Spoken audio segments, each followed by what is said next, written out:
Olá, pessoal, tudo bem? Meu nome é Camila Batista Peixoto. Eu sou aluna do curso de Psicologia lá da UFMG e o professor Vitor Haas, responsável por essa disciplina, né, métodos quantitativos, me convidou para falar um pouquinho com vocês sobre revisão sistemática. O doutorando Henrique Simplício já tem uma aula, né, preparada para vocês sobre revisão sistemática, em que ele vai dar uma ênfase para as questões um pouco mais teóricas, um pouco mais técnicas das revisões sistemáticas, falando também de um tipo mais clássico, que é o que envolve intervenção e exposição, e explicando tudo que eu acho que é muito importante para se falar quando se fala de revisão sistemática. Então, essa aula aqui, ela é complementar à aula do Henrique, e ela não vai falar algumas coisas super importantes que ele fala, mas ela tem um diferencial que eu espero que vai ajudar vocês um pouquinho, que é um pouco mais mão na massa, assim. Eu vou tentar mostrar para vocês o caminho das pedras, assim, né? Os pulos do gato, as dicas, para poder acessar os bancos de dados, fazer as revisões de fato. E aí eu espero que isso facilite para vocês lá na frente também, caso vocês venham fazer qualquer coisa parecida com isso, né? No futuro da graduação de vocês. Então, beleza. Ó, gostaria de começar, então, do começo. Eu sei que vocês são alunos do início, né, da graduação, e eu queria só dar uma conversada com vocês, né, de quando que vocês vão usar isso, né, o que que a revisão tem a ver com, às vezes, a prática de vocês durante a graduação. E a verdade é que vocês vão usar alguns desses fundamentos aqui para muitas coisas. Porque quando vocês forem fazer trabalhos, ou quando vocês tiverem que fazer trabalhos mais teóricos, às vezes a bibliografia indicada pelos professores não vai ser suficiente ou não vai ser o esperado, né? E vocês vão ter que fazer buscas por fora. E aí, como que, né, que a gente pode fazer essas buscas? A princípio, quando você quer aprender um tópico, a minha dica, geralmente, é você procurar os livros e manuais mais famosos, mais populares, né, assim, que são, que você já sabe que são muito recomendados. Você pode checar isso com um colega mais avançado na graduação, ou com o seu professor, na bibliografia complementar e tudo. Geralmente tem disciplinas que você pode recorrer, né, às referências bibliográficas dela, e tem um recurso que é muito prático, que ele não vai ser muito usado em revisões sistemáticas em si, mas caso vocês tenham que fazer uma revisão que a gente chama de narrativa, né? Às vezes escrever uma introdução para alguma coisa e precisa ter um pouco mais de noção do que está escrito na literatura, é comum que a gente use o Google Scholar, porque ele é muito famoso por recuperar as referências assim mais importantes ou mais citadas, mais relevantes, né, da área. E ele tem várias facilidades, que você pode filtrar por período também, né? E eu vou mostrar isso um pouquinho para vocês. Além disso, vocês podem sempre, né, dar uma olhada nas referências das próprios materiais que vocês já têm. Então, vamos supor que você recebeu uma indicação. Aí você acha que isso é insuficiente. Às vezes, nessa boa indicação que você tem, na lista de referências dela, já tem outras referências interessantes para você dar uma olhada, né? Então, você gostou ali de um parágrafo que fala de um tema específico que você estava interessado, ficou curioso. E aí você pode olhar quem são as pessoinhas, né, os trabalhos que estão ali entre parênteses, descer lá embaixo no final do artigo e dar uma olhada no título e ver se você está afim de ler ou não, né? E aí eu vou falar um pouquinho mais como é que você pode encontrar isso, né? E vou mostrar aqui para vocês. Então, vocês vão no Google de vocês e vão procurar no Google mesmo o Scholar, né? O Google Scholar ele é um serviço do Google. Então, e ele é muito prático por isso, né? Muito fácil, todo mundo pode usar, ele é muito parecido com o que a gente está acostumado a usar, que é o Google normal, né? E vocês podem colocar aqui, por exemplo, terapia cognitivo-comportamental. Pronto. Segundo aqui. Opa. E aí vocês vão ter os mais citados, provavelmente os títulos mais relevantes. E existe até uma brincadeira de que se você procurou um tema e precisou recorrer à segunda página do Google Scholar, é porque você está desesperado, porque geralmente aqui nas primeiras você já consegue o que você quer. Sugiro para vocês também, se vocês estiverem fazendo um trabalho, às vezes, assim, pediu para escrever uma introdução de alguma coisa, ou precisou fazer uma revisãozinha narrativa mesmo, que vocês tentem olhar trabalhos dos últimos 5 anos. Então, vou colocar aqui, ó, 2015. Seria 2016, né? Mas eu vou colocar 2015. E aí você fica com materiais um pouquinho mais recentes, tá bom? Então, essa é a primeira dica. Então, é isso. O Google Scholar é uma das melhores ferramentas. ela é muito prática, né? Caso você tenha uma dúvida específica, uma curiosidade específica, você procura o termo, né? Que você está interessado e lá tem ótimas referências. Ele só não vai servir para as revisões sistemáticas, que são aqui o nosso tema principal. A gente vai falar um pouquinho sobre as bases mais lá na frente, mas aqui eu separei algumas etapas da revisão sistemática, né? Assim, as pessoas na literatura, os pesquisadores, né, na literatura descrevem esse número de etapas de um jeitinho, às vezes, um pouquinho diferente dos outros, né? Alguns com mais detalhes, outros com menos.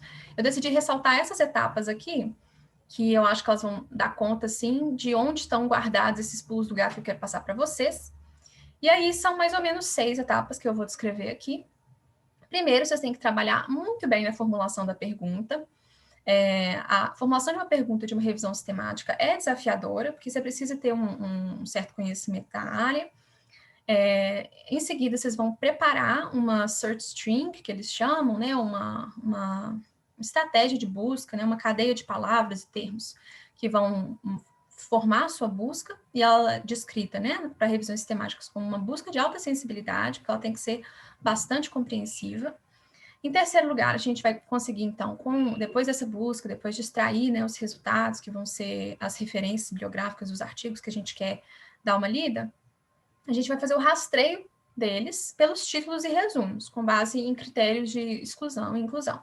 A gente vai rastrear só com os títulos e resumos, ver o que está ali, que é uma palavra-chave que a gente sabe que precisa entrar, ou então às vezes tem características, né, que já deixam claro que não vai entrar, não quero incluir outras revisões na minha revisão, então não vou incluir esse tipo de estudo, secundário, só o primário.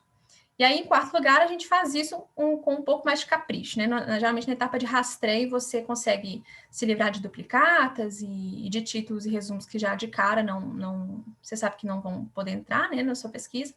E aí, na fase de elegibilidade, vocês vão poder ler os artigos na íntegra, né? É comum que as pesquisas de revisão sistemática que a gente faz, especialmente aqui no Brasil, sejam menorzinhas, né? Então, chega ali a uns 10 ou 30 artigos que você vai ter que ler na íntegra, e aí você vai poder olhar com mais cuidado, dentro dos métodos, né, do trabalho como um todo, se ele vai entrar ou não vai entrar, a gente vai entrar em detalhes sobre isso mais lá na frente.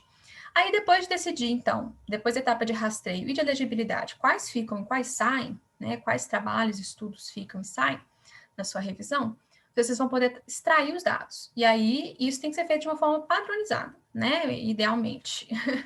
E aí vocês têm que saber, né, com base na pergunta de vocês, que já foi elaborada lá atrás, quais são as informações que são relevantes.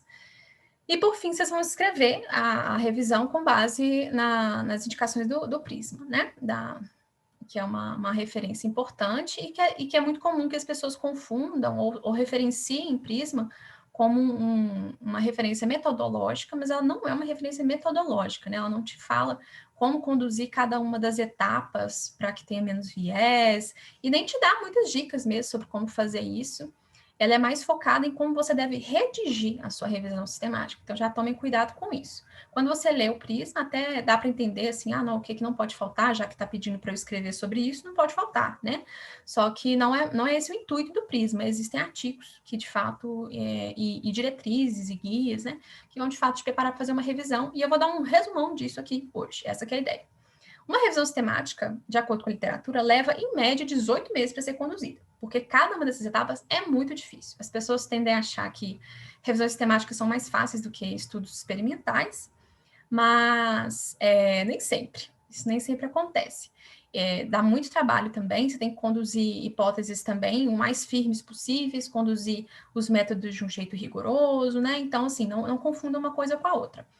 Lembrando aqui que é uma revisão sistemática, não é uma revisão narrativa, né? Que às vezes você já tem os artigos ali que você leu, quer fazer um resumão, e aí você vai e toca, e tem um tempo mais envolvido em ler e escrever, né? Mas a revisão sistemática tem todos esses processos, e eu vou falar um pouquinho mais deles agora. Então, sobre essas diretrizes que eu comentei, essas aqui são essas duas primeiras ou três ali são as mais conhecidas, a Cochrane, o Joanna Briggs Collaboration e o Campbell Collaboration, são as referências que as pessoas mais indicam caso você queira conduzir uma revisão sistemática. Então, eu vou falar algumas coisas aqui, mas eu tirei muito disso, dessas referências, e sugiro vocês darem uma olhada também, né, para complementar, porque é muito detalhado, é muito mão na massa, assim, também, e aí fica essa dica. Tem essa quarta referência, que é o Collaboration for Environmental Evidence, que foi muito bom também, muito detalhado, muito bacana, e de como um todo, esses são bem exaustivos, assim, se você der uma olhada em todos esses, né, às vezes para etapas específicas ou para consulta, eu recomendo, especialmente essa parte da busca, porque pode ser muito interessante para vocês, mesmo, né, que vocês não venham desenvolver uma revisão sistemática tão cedo. É muito interessante que vocês conheçam essas diretrizes para conduzir boas buscas, né? Assim, ao longo da graduação de vocês, caso vocês queiram estudar. Essa é uma ferramenta incrível, caso vocês queiram estudar um tópico específico, tá bom? Além disso, é muito comum que revisões sistemáticas sejam um dos trabalhos desenvolvidos em curso de pós-graduação, né? Então, se você está no mestrado ou está no doutorado, é comum que o primeiro passo seja você desenvolver uma revisão.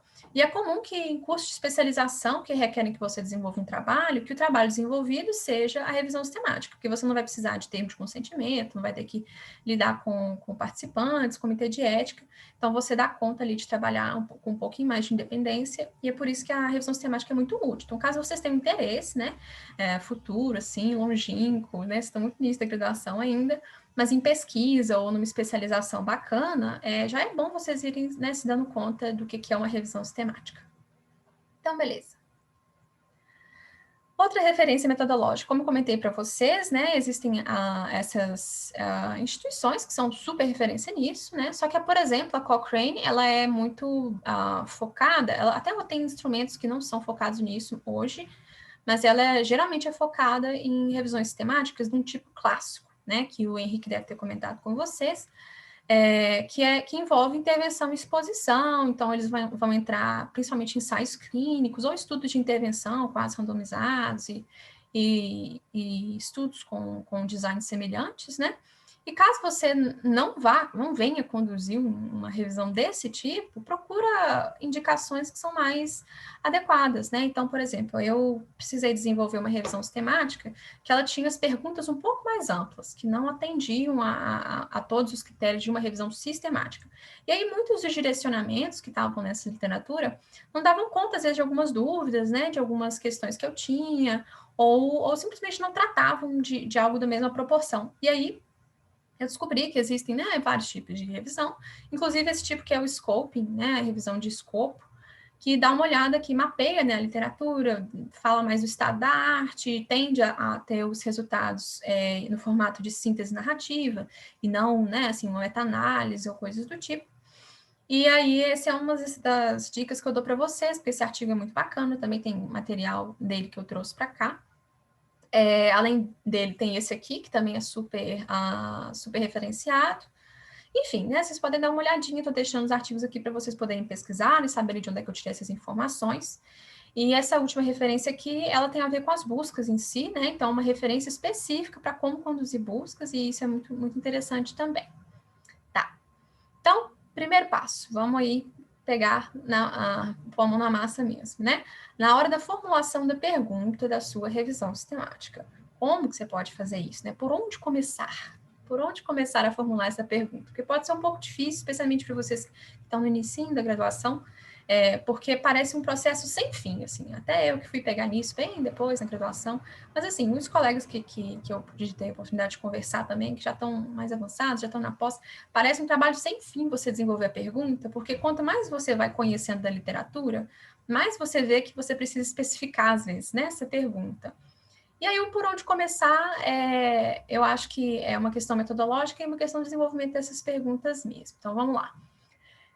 Você, de fato, precisa de uma revisão sistemática, né? Assim, esse estudo, de fato, é a melhor indicação para a área que você está pesquisando, para as perguntas que você tem, para o tema do seu mestrado, especialização, de fato, precisa de uma revisão sistemática, né? Por quê? Porque pode já existir, né? Assim, ou pode não ter uma literatura suficientemente grande para uma revisão sistemática, porque a revisão sistemática é uma síntese, né, das evidências. E aí, se não tem evidências suficientemente sistematizadas sobre isso, será que vale a pena fazer uma revisão sistemática? Né? Você vai ter quantos artigos? Será que isso vai ser relevante? Será que isso vai ter um impacto, né, nas práticas das pessoas? Enfim. Já podem existir revisões, como eu comentei, né? Então, a primeira coisa que você tem que pesquisar é se eu estou com vontade de fazer essa revisão sistemática, ela já existe, né? Sobre esse tema, alguma já existe. Eu recomendo sempre que vocês procurem na Cochrane, que é onde tem as revisões mais classiconas, né? Mas procurem outros espaços, outros bancos também, com palavras-chave parecidas. E também uma coisa a se perguntar, né, é um pouco dessa história que eu contei. Qual que é o tipo específico de revisão sistemática que vai responder a sua pergunta? Então, você quer fazer uma revisão sistemática de revisões sistemáticas? Porque já tem muitas revisões sobre isso, e aí você quer ver o que todas as meta-análises ou todas as revisões sistemáticas como um todo vão falar sobre isso, né, o que elas têm de diferente, porque é isso que vai se adequar à literatura, ou você quer fazer uma pergunta mais ampla, porque tem poucos estudos, né, assim, sobre isso, então você quer mais reunir tudo, fazer um resumo de um jeito organizado, enfim, tem vários tipos de revisão sistemática, a de scoping, a de mapping, que às vezes se mistura com a de escopo, essa de overview, que é de revisões sistemáticas, né, então, às vezes você pode, quando a sua pergunta, né, vamos supor que você está desenvolvendo uma pergunta e vê que ela não se encaixa nesse modelo clássico, qual outro tipo de revisão sistemática pode existir que se encaixa mais ou se parece mais com a pergunta que você está desenvolvendo, né? Que aí você vai ter diretrizes um pouco melhores, desse jeito, nesse caminho, assim, que aconteceu comigo, por exemplo. Eu tenho recursos para executar uma revisão sistemática? Essa é uma pergunta importante. Primeiro, porque você não pode desenvolver de verdade uma revisão sistemática sozinho. Você precisa de pelo menos 2 pessoas ao longo de todo o processo, porque o intuito da revisão sistemática é reduzir os vieses. Então, você precisa de ter, no mínimo, 2 pessoas, senão vai ter o viés de uma pessoa só, né? E aí, a maior parte dos processos são desenvolvidos de forma pareada e independente, né? Então, eu faço de um lado, meu colega faz de outro, depois a gente confere se bateu ou não bateu e tenta resolver isso, geralmente com muita consulta a pessoas um pouco mais experientes, né, a literatura. Então, como a gente viu, pode demorar muito tempo, e vocês vão ver, né, no final dessa aula, que dá um trabalho bom, dá um trabalho bem, bem dificinho, assim, às vezes também. E se você for fazer ela bem direitinho, pode demorar muito. No exterior é comum que custe bastante dinheiro também. Aqui no Brasil, né? Pelo menos na UFMG, na verdade.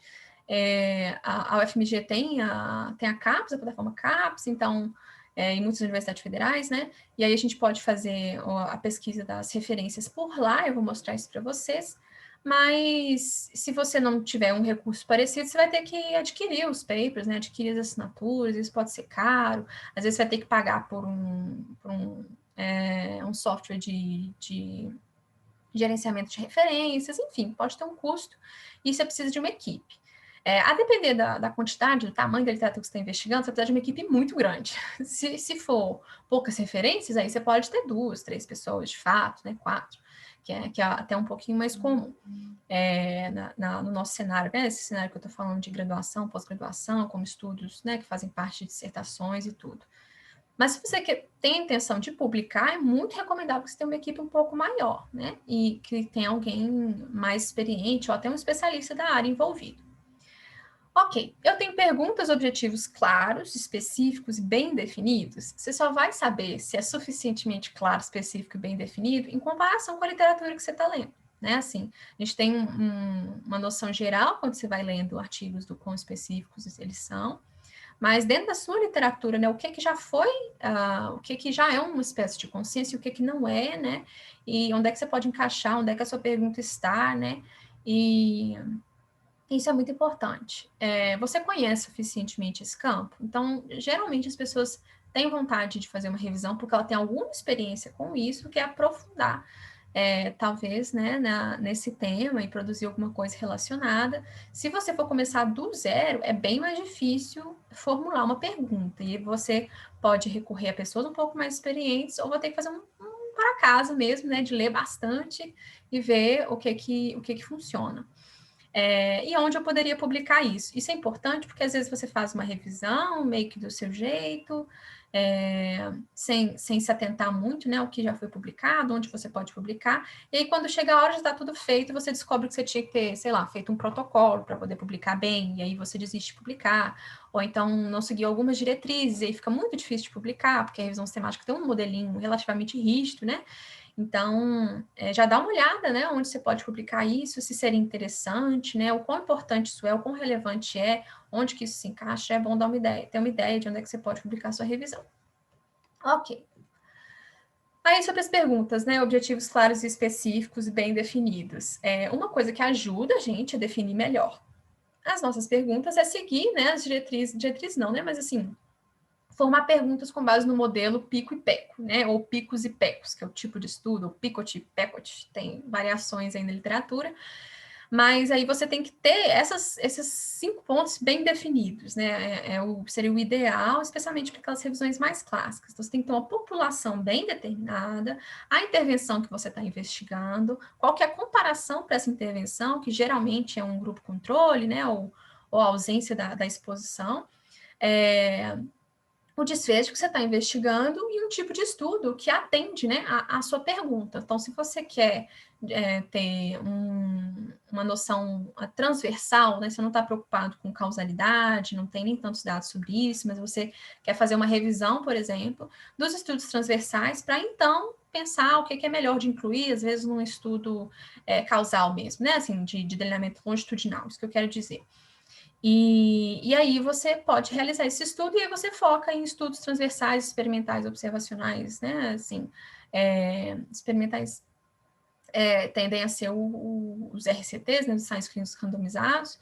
E esse é um exemplo de pergunta, né? Assim, eles queriam avaliar pessoas com dengue que tomaram dipirona em comparação com outros remédios, né, ou que não tomaram nada, e ver qual era a diferença entre esses grupos de presença ou ausência, né, de reações adversas e sangramento. E aí os estudos que melhor se encaixam nesse tipo de pergunta, de acordo com os interesses desse grupo de pesquisa aí, seriam incluir os estudos experimentais e observacionais, por exemplo, né?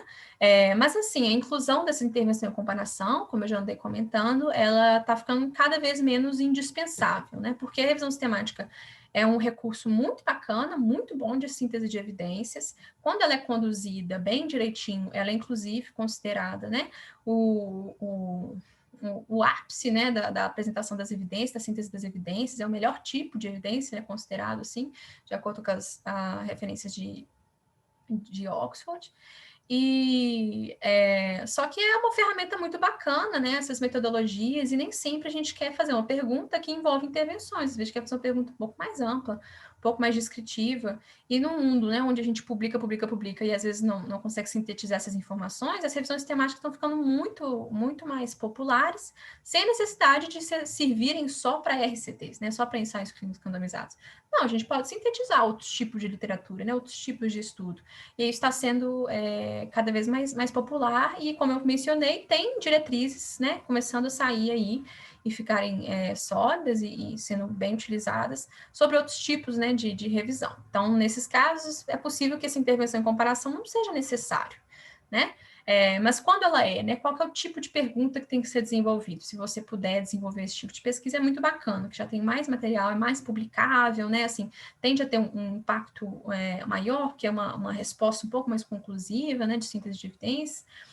E aí, essas revisões mais classiconas, elas tendem a responder um tipo de pergunta específico que tem esse pico e peco, que vai gerar, né, se a gente realmente fosse colocar em formato de pergunta, seria a intervenção, exposição I ou E aplicada sobre a população P produz uma quantidade mensurável de desfecho O quando comparado com C, que são aquele pico e peco lá, né? Então, esse é um modelinho bacana para você tentar desenvolver uma pergunta, né? Assim, e aí tem um exemplo aqui embaixo, né, de are marine protected areas effective at conserving commercial fish stocks, né? Então, as áreas de proteção marinha são efetivas para conservar populações ali, né? Não é exatamente populações, mas de peixes comercializados, né? Enfim, esse é só um exemplo. É muito usado nas áreas, as revisões temáticas são muito usadas na área de saúde, principalmente, né? Os sites randomizados são especialmente na área médica e tudo. Inclusive em áreas da psicologia que envolvem intervenção, né? Você já deve ter visto alguns. Mas existem para outras áreas, né? Esse aí é um exemplo bom, eu quis colocar ele, porque isso é usado, assim, em todas as áreas da ciência hoje, que é um ótimo tipo de referência. Mas, como eu falei, mudou um pouco o modelinho, então a gente tem um pouco mais de flexibilidade, outros tipos de recomendação. Então, você pode fazer uma revisão de acurácia de diagnóstico, né? E aí você pode incluir só a população um teste ou métrica, né, que você quer avaliar, e uma condição-alvo, um desfecho, né? E aí, se você pode também fazer uma revisão sistemática de prevalência, e você vai ter só população e um desfecho, né? E aí você vai extrair desses dados, desses estudos que você for incluir, a incidência ou a prevalência, né? E aí fica bem menor, né? E é um tipo de estudo muito publicado hoje, existem diretrizes para isso. Então, realmente flexibilizou muito, só para dar essa ideia para vocês mais firme também. Aqui tem mais alguns exemplos, né, só de pico e peco, mas de outros que também não atendem a todos esses critérios, só para vocês darem uma olhadinha, né? Então, você pode fazer a sua população, né, só para dar um exemplo. Pode ser ampla, pode ser um pouco mais específica, igual eu falei para vocês, vai depender muito da literatura que você está investigando, né? Você pode avaliar adultos no geral, então você vai olhar só ensaios clínicos randomizados com adultos, que como ensaio clínico randomizado é muito difícil de fazer, né? Nesse primeiro exemplo. Tende a ser menos numeroso, então dá para você ter uma população relativamente ampla, né? Mas você quer fazer, sei lá, um de prevalência, né? E você vai fazer um município, você quer saber do município. Então, essa vai ser a sua população, um município específico, né? Ou então você pode fazer algo diferente, em que outros tipos de estudo vão atender, né? Que é, por exemplo, você avaliar dislexo falantes de inglês. E aí você quer saber o desfecho de dislexia, ou às vezes o desfecho, né, de um prejuízo de leitura específico.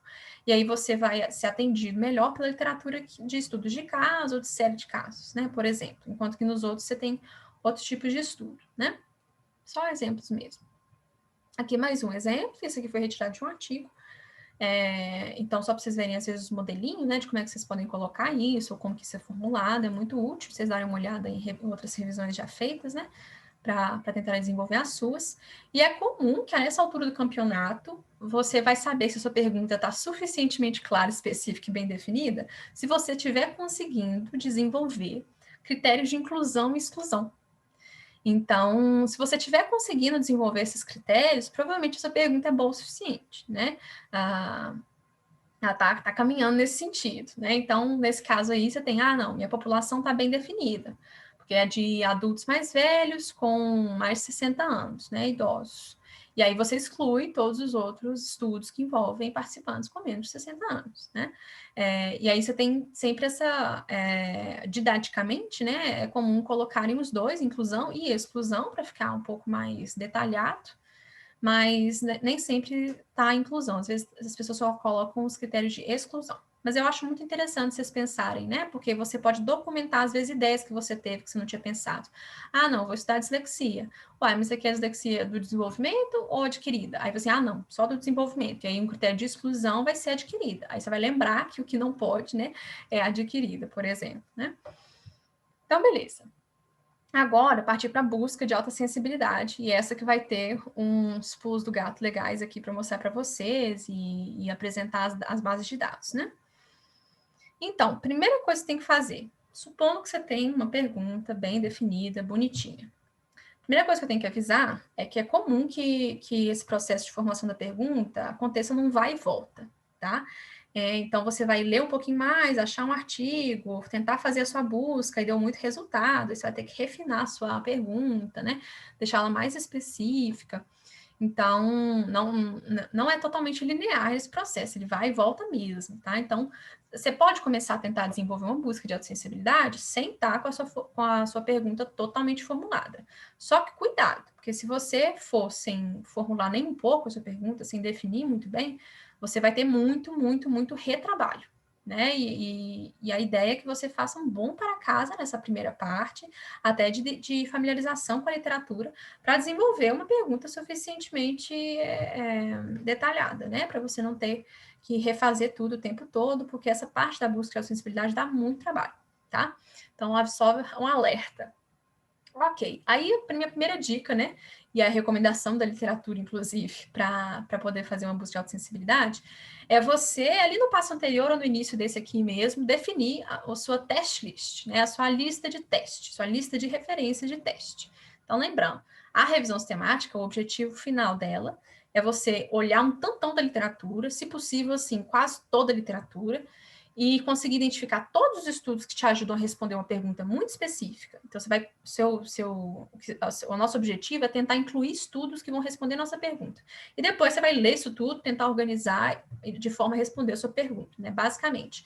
Então, uma recomendação é que a primeira coisa que você faça, supondo que você já está familiarizado com essa literatura, é que você identifique os artigos que você já conhece que poderiam responder, né, a essa pergunta que você formulou. Não, esse aqui, acho que ele atende aqueles critérios de inclusão e exclusão e tal, e vai montando uma listinha, né, assim, com base no seu estudo, né, às vezes com recomendações de especialistas, né, ou de um orientador, do que, não, isso aqui atende, isso aqui atende, isso aqui atende. Vamos supor que você tem lá uns 10 artigos que você já leu, ou que você conseguiu entrar em contato, ou você leu um e aí nas referências dele tinham outros, né, eles podem ser o seu termômetro, né, de se a sua busca vai estar suficientemente boa. Essa que é a ideia da test list. Então, você vai ter essa test list, e aí vamos lá no final, você fez a sua busca, e aí você recuperou só um de 10 da sua test list. Opa, tem algo de errado com a minha busca, né? Tá faltando alguma palavra, tem alguma coisa dando errado, né? Essa que é a ideia da test list.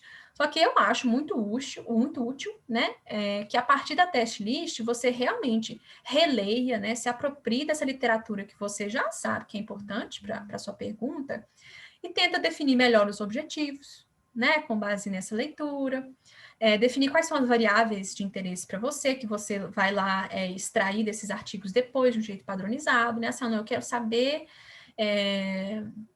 Vou dar um exemplo, né, da pesquisa que a gente estava conduzindo. Eu quero saber qual que é o nível de prejuízo da leitura de pseudopalavras. É só isso que eu quero saber. Palavras irregulares não me interessam, vamos supor, né? E eu quero saber quais são os efeitos psicolinguísticos presentes na leitura. E aí você tem que ter isso mais definido. E ajuda muito, né, que você, ao já reconhecer esses artigos importantes, dê uma boa olhada nele e pensem no que é importante, né? O que é uma informação relevante. É muito comum, inclusive, que a gente queira pegar muita coisa, né? Ou coisas demais. Ou, às vezes, pegar uma coisa só e de um jeito inflexível, mas outras variáveis são importantes de controlar, né? Sobre a sua população, sobre às vezes, o QI, né? Você não tem que saber também, tem que descrever isso também sobre a população dos estudos, né? Enfim, você tem que definir essas variáveis de interesse, tentando controlar vieses, sempre, né? Na revisão sistemática, e olhando o que de fato responde a sua pergunta. Se forem variáveis demais, talvez valha a pena você dar uma funilada, né, uma melhorada ali na sua pergunta, deixar um pouquinho mais específica. Se forem variáveis de menos, você tem que dar uma olhada no que pode estar faltando de viés, né, para você controlar. Ok. Além disso, né, definir também, melhor ainda, os critérios de inclusão e exclusão, que é uma coisa que não dá para desenvolver bem o suficiente, assim, vai te ajudar muito em todas as outras etapas, se estiver bem desenvolvido nessa parte.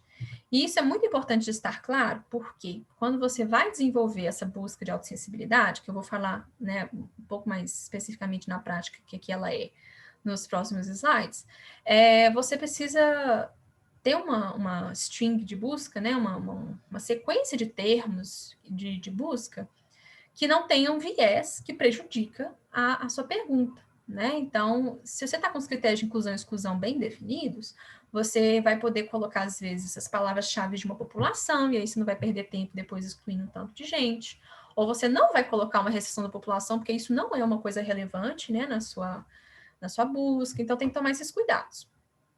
Ok. E aí, com esses objetivos bem claros, tudo bonitinho, você vai pensar em termos de busca que estejam presentes nessa pergunta, né? O que são termos de busca? Quando você vai lá no Google, né, dá aquele exemplo que eu dei lá, terapia cognitivo comportamental, isso é um termo de busca, né? Acaba sendo 3, mas assim, com umas aspas ali, vira um termo só. E esses termos de busca, você vai usar para fazer essa tal dessa busca de alta sensibilidade. Existem guidelines hoje, né, guias e diretrizes sobre como desenvolver isso, e eu vou deixar uma referência aqui também, mas vou dar umas dicas gerais, né? Então, se você tem uma pergunta clara, TCC funciona para adultos com depressão? E aí você tem que incluir TCC, tem que incluir adultos, tem que incluir depressão, né? Assim, você tem a população, a intervenção e o desfecho, né? Então, você tem que incluir tudo isso na sua busca. A Pico e Peco ajuda muito nisso também, né? Tipo, além de estar nos seus objetivos, na sua pergunta bem definida, isso estar presente, provavelmente na sua busca de autossensibilidade isso vai estar presente também, né? E aí você tem que incluir nessa parte tanto termos livres, você pode, né? Incluir nessa parte tanto termos livres, como é muito recomendado que você inclua termos de indexadores quase universais, né? Assim, de indexadores das próprias bases de dados, tipo os mesh terms, que eu vou mostrar para vocês. Então, que são assim, são palavras-chave que o próprio sistema usa para mapear, né, os artigos que estão dentro da base de dados. E aí é muito útil que você use eles, porque eles vão recuperar com muita sensibilidade e muita acurácia, né, os estudos. E aí, mas a depender, né, do tipo de pesquisa que você está fazendo, você vai precisar também usar termos livres, né, que são mais específicos para você, mas que não estão suficientemente sistematizados na literatura ou nas bases de dados. Isso é comum. Aí, beleza, estou falando aqui de bases, né? Assim como o Google Scholar é uma plataforma de busca, existem bases de dados de periódicos mesmo, né? Assim, realmente, que são tipo evoluções ali do Google Scholar, que são mais específicas para esse tipo de busca bibliográfica que a gente vai ter que trabalhar. E aí vocês têm que conhecer as bases e descobrir quais são as melhores para a pesquisa de vocês, né? E aí você vai ter que priorizar ali com base, talvez, na qual que é mais relevante ou qual que é mais fácil de operacionalizar a busca. E aí você vai montar esses termos, essa cadeia de termos de vocês, de termos livres e meshes, vai montar essa busca bonitinha para essa base, testar bastante, eu vou falar um pouquinho mais disso, e depois você vai replicar ela para as outras bases de interesse. É comum que você tenha obrigatoriamente que incluir em revisões sistemáticas, no mínimo 2 bases de dados, tá? De preferência 3. E aí, na psicologia mesmo, a gente tem que incluir PubMed, a Web of Science é muito ampla, é muito boa, muito recomendada, a PsyNet, né, que é da APA. Então, é isso. E aí, nesse momento aqui, às vezes é bom você também já ir desenvolvendo seu protocolo de pesquisa, que é tipo assim, você relata como é que vai acontecer. Então, você relata o desenvolvimento da pergunta, a estratégia de busca e quais são os objetivos, como é que vocês vão extrair esses dados e publica. E aí, como um protocolo, né, não como um artigo. E aí, depois, né, quando você já estiver evoluindo nisso, fica mais fácil das pessoas olharem para ver qual foi o seu plano e o que mudou no meio do caminho. Isso é importante para a gente ter certeza de que as pessoas não saíram mudando com vieses, né, o que ia acontecer na metodologia. Ah, não, vamos tirar isso aqui porque ficou muito difícil, ou porque não deu o resultado que eu queria, né? Não, isso não tem como acontecer, você já publicou qual era a sua intenção, então toda modificação você vai ter que justificar. E aí, lugares que você pode publicar são a Prospero, que eu vou mostrar para vocês, ou Open Science Framework, né? A Prospero é onde as pessoas mais publicam, né? A melhor referência, o melhor lugar para você publicar protocolos, mas às vezes você pode publicar numa plataforma de Open Science mesmo e já está disponível, né? E muitas já têm, já deixam DOI também, então fica tranquilo. Ok. Então, teste list, um exemplo, né? Que a gente fez. Ah, não, eu queria investigar a dislexia fonológica. Aí, juntei todos os artigos que a gente já tinha lido, que eram estudos de caso ou estudos transversais que envolviam dislexia fonológica. E aí tem uns bem antigos, uns mais novos, que a gente já tinha lido, já tinha estudado. Eu coloquei eles numa pastinha, a gente deu uma olhada boa neles, e eles ajudam muito também para desenvolver a tal dessa test list. Porque a gente olha termos, né? Às vezes, quando a gente não está familiarizado com a literatura, a gente pensa que só tem um jeito de falar sobre aquele transtorno. Mas, na verdade, a literatura usa 20 milhões de nomes diferentes. Tô brincando, né? Geralmente é mais restrito, mas tem pelo menos alguns que não podem faltar, né? Então, a gente vai falar de dislexia, é muito comum que as pessoas usem poor reading, né? Ou transtorno específico da aprendizagem da leitura, né? Então, você precisa estar ciente desses sinônimos que vão te ajudar a encontrar mais artigos que estão relacionados à sua pergunta, e o que ajuda é você conhecer a literatura, né? E ver quais são as palavras e termos que as pessoas estão usando para falar sobre esse desfecho seu, tá? É uma dica. Aí também é bom vocês encontrarem uma revisão sistemática já publicada sobre, às vezes, o seu desfecho, né? Pode não ser uma pergunta igual à sua, mas tem a ver com o seu desfecho. E aí, para dislexia, por exemplo, eu só encontrei essa. Quando a gente fez a nossa pesquisa de revisão da Cochrane mesmo, bonitona, assim, a mais chique de todos, só tinha essa. E é muito bom você ter como referência, porque dá um guia danado, assim, né? Você tem exemplos de termos que foram usados, talvez coisa que você esqueceu, porque geralmente eles reportam qual foi a estratégia de busca. Então, é uma dica para vocês, né?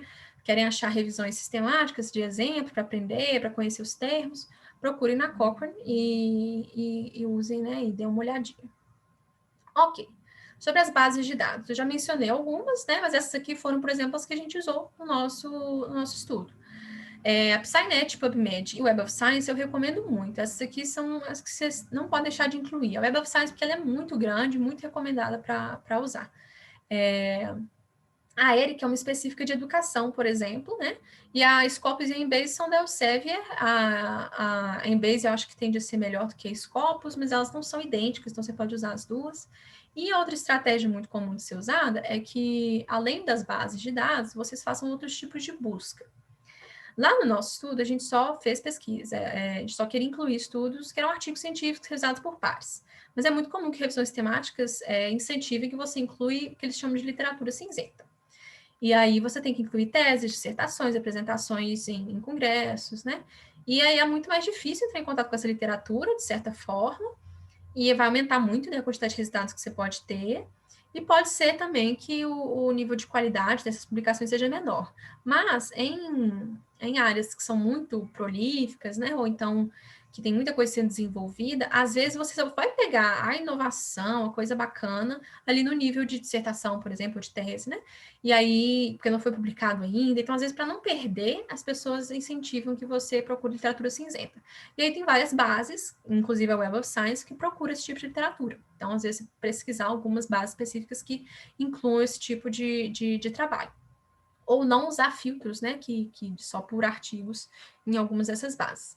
E outra estratégia é você procurar nas referências, né? Então, assim, lá atrás, isso é mais para depois, né? Mas depois que você incluir os seus artigos, você vai olhar nas referências de todos os incluídos e ver se faltou algum, né? E geralmente essa estratégia e perguntar para alguém muito experiente na literatura, mandar um e-mail lá para o bambambam da área ajuda também a identificar alguns estudos a mais. Inclusive, muitas vezes ajuda, assim, com quase metade da literatura para alguns estudos, né? Mas não é regra, mas é recomendável. Ok, e aí agora eu vou mostrar para vocês um pouquinho, né, a cara dessas bases de dados, para vocês conhecerem. Eu vou fazer do zero aqui de novo, para vocês verem, né, como é que acha. Então, a PubMed é muito famosa, vocês vão encontrar ela de cara aqui. A PubMed é uma dessas bases que é aberta, né? Todo mundo pode usar, não tem restrição. Os artigos em si, muitos deles podem ser pagos, né? Mas o acesso. Mas a base em si, você tem acesso. Então, ela é muito bacana por isso, você não precisa entrar, por exemplo, na CAPES para poder fazer. E ela é uma das melhores bases que a gente tem para pesquisar coisas de psicologia. Então, fica aí a recomendação de vocês conhecerem. Aí eu vou fazer uma busca aqui, por exemplo, a dislexia. E aí eu tenho 3.382 resultados. Mas e se eu quero fazer uma busca mais detalhada, né? Então, eu vou mexer aqui. Aqui é todos os campos, aí vocês podem dar uma estudada em cada base, né? De o que significa essas coisas. Mas estão aqui os mesh terms que eu mencionei para vocês, né? E aí eu posso colocar dislexia, adicionar. E aí aqui tem um AND. Aí a gente vai falar desses operadores booleanos, né? Mas aí você pode usar, por exemplo, AND, porque você só quer do desenvolvimento, development. Pronto. Ah, mas aqui é mesh term. Vale a pena, quando você tem um mesh term, que seja um OR e aí o termo livre, né? Vão ser all fields. Por exemplo. Aí, como você tem um OR aqui, que é esse, ou esse e esse último aqui, né? Aí vale a pena você colocar assim. Então, faz uma equaçãozinha, né? Com esses operadores booleanos que eu vou mostrar para vocês. Mas tende a ser intuitivo, né? É um ou um e aí a gente procura e pode ter algo mais específico porque a gente quer, né? Então, a gente tem developmental dyslexia, aí geralmente você pode fazer o sorting, né? Fazer a ordenação dos resultados por alguns critérios. Então, aqui a PubMed tem esse melhor best match, né? Que é assim, que melhor se adequou à sua busca de fato, mas pode ser mais recente, a data de publicação. Algumas bases aparecem por relevância ou número de citações, né? Então é muito útil, só para vocês conhecerem um pouquinho. Ok. E aí, a PubMed ela é aberta, né? Só que muitas dessas outras aqui não são. Algumas você não vai nem encontrar se você não entrar por algum sistema que te dê autorização. Então, a própria PsyNet, vamos lá. Vamos lá, PsyNet. Vou colocar PsyInfo. Ah, faltou o C, por isso. Ó, APA PsyInfo, vamos lá. Aqui é a página principal. Aqui é a PsyNet mesmo, só que faltou o C, gente. PsyNet. E aqui também bem parecidinho com o layout da PubMed, né? E você faz uma busca muito parecida. O problema da PsyNet é que você tem que colocar termo a termo, não dá para colocar naquela caixinha embaixo, dá para você editar com mais liberdade. Mas eu faria mais ou menos a mesma coisa, né? Dislexia. Aí a gente vai colocar aqui, vou deixar o mesh, aqui tem mesh também, tá vendo? Algumas bases não vão ter mesh, vão ter outros indexadores, a gente precisa estudar um pouquinho, né? Quando for assim. Or, dislexia como termo livre, aí eu já ia deixar isso para depois, mas já aviso para vocês, né, que o asterisco, ele vai incluir tanto dislexia quanto dyslexic, com C no final, então ele dá mais, aumenta, né, o número de mais ou menos sinônimos ou palavras parecidas, isso é útil de usar, esse aqui no caso é NFIL mesmo, e aí aqui tem que fechar o parênteses, porque vai ficar dislexia, or dislexia, igual aquele outro que a gente fez na PubMed, né, and aí developmental. Pronto. Aqui talvez nem precise do parênteses. E aí você pode filtrar para receber só os que têm o texto completo disponível, isso é útil para vocês se vocês forem estiver fazendo uma pesquisa mesmo, né, quiserem ter acesso ali. Ou então só os peer reviewed, para pegar uns de maior qualidade, ou quando for uma revisão sistemática com esse critério, né? Open Access, que é aberto para todo mundo ler, não é pago, né?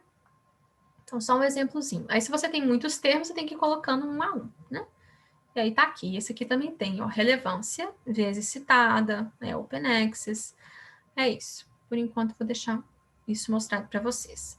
Aí, aqui tem os Psy Articles. Se você quer uma busca mais ampla, com outros tipos de publicações, às vezes, você precisaria do acesso. Então, você quer fazer uma busca rápida na PsyNet? Pode usar desse jeito. Se não, qual que é a dica? Ó, qual que é a dica? Vocês vão lá no Minha UFMG. Vou mostrar para você passo a passo. Minha UFMG.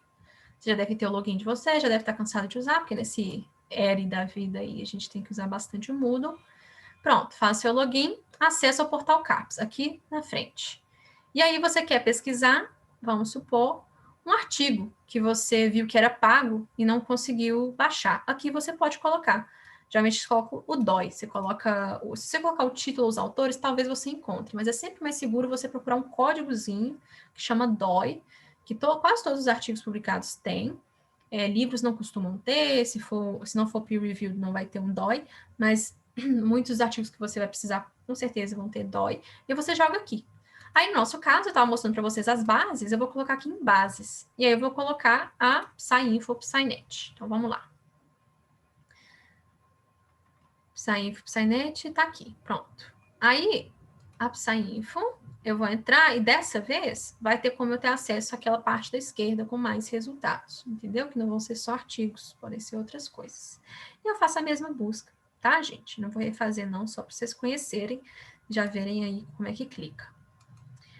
Ok.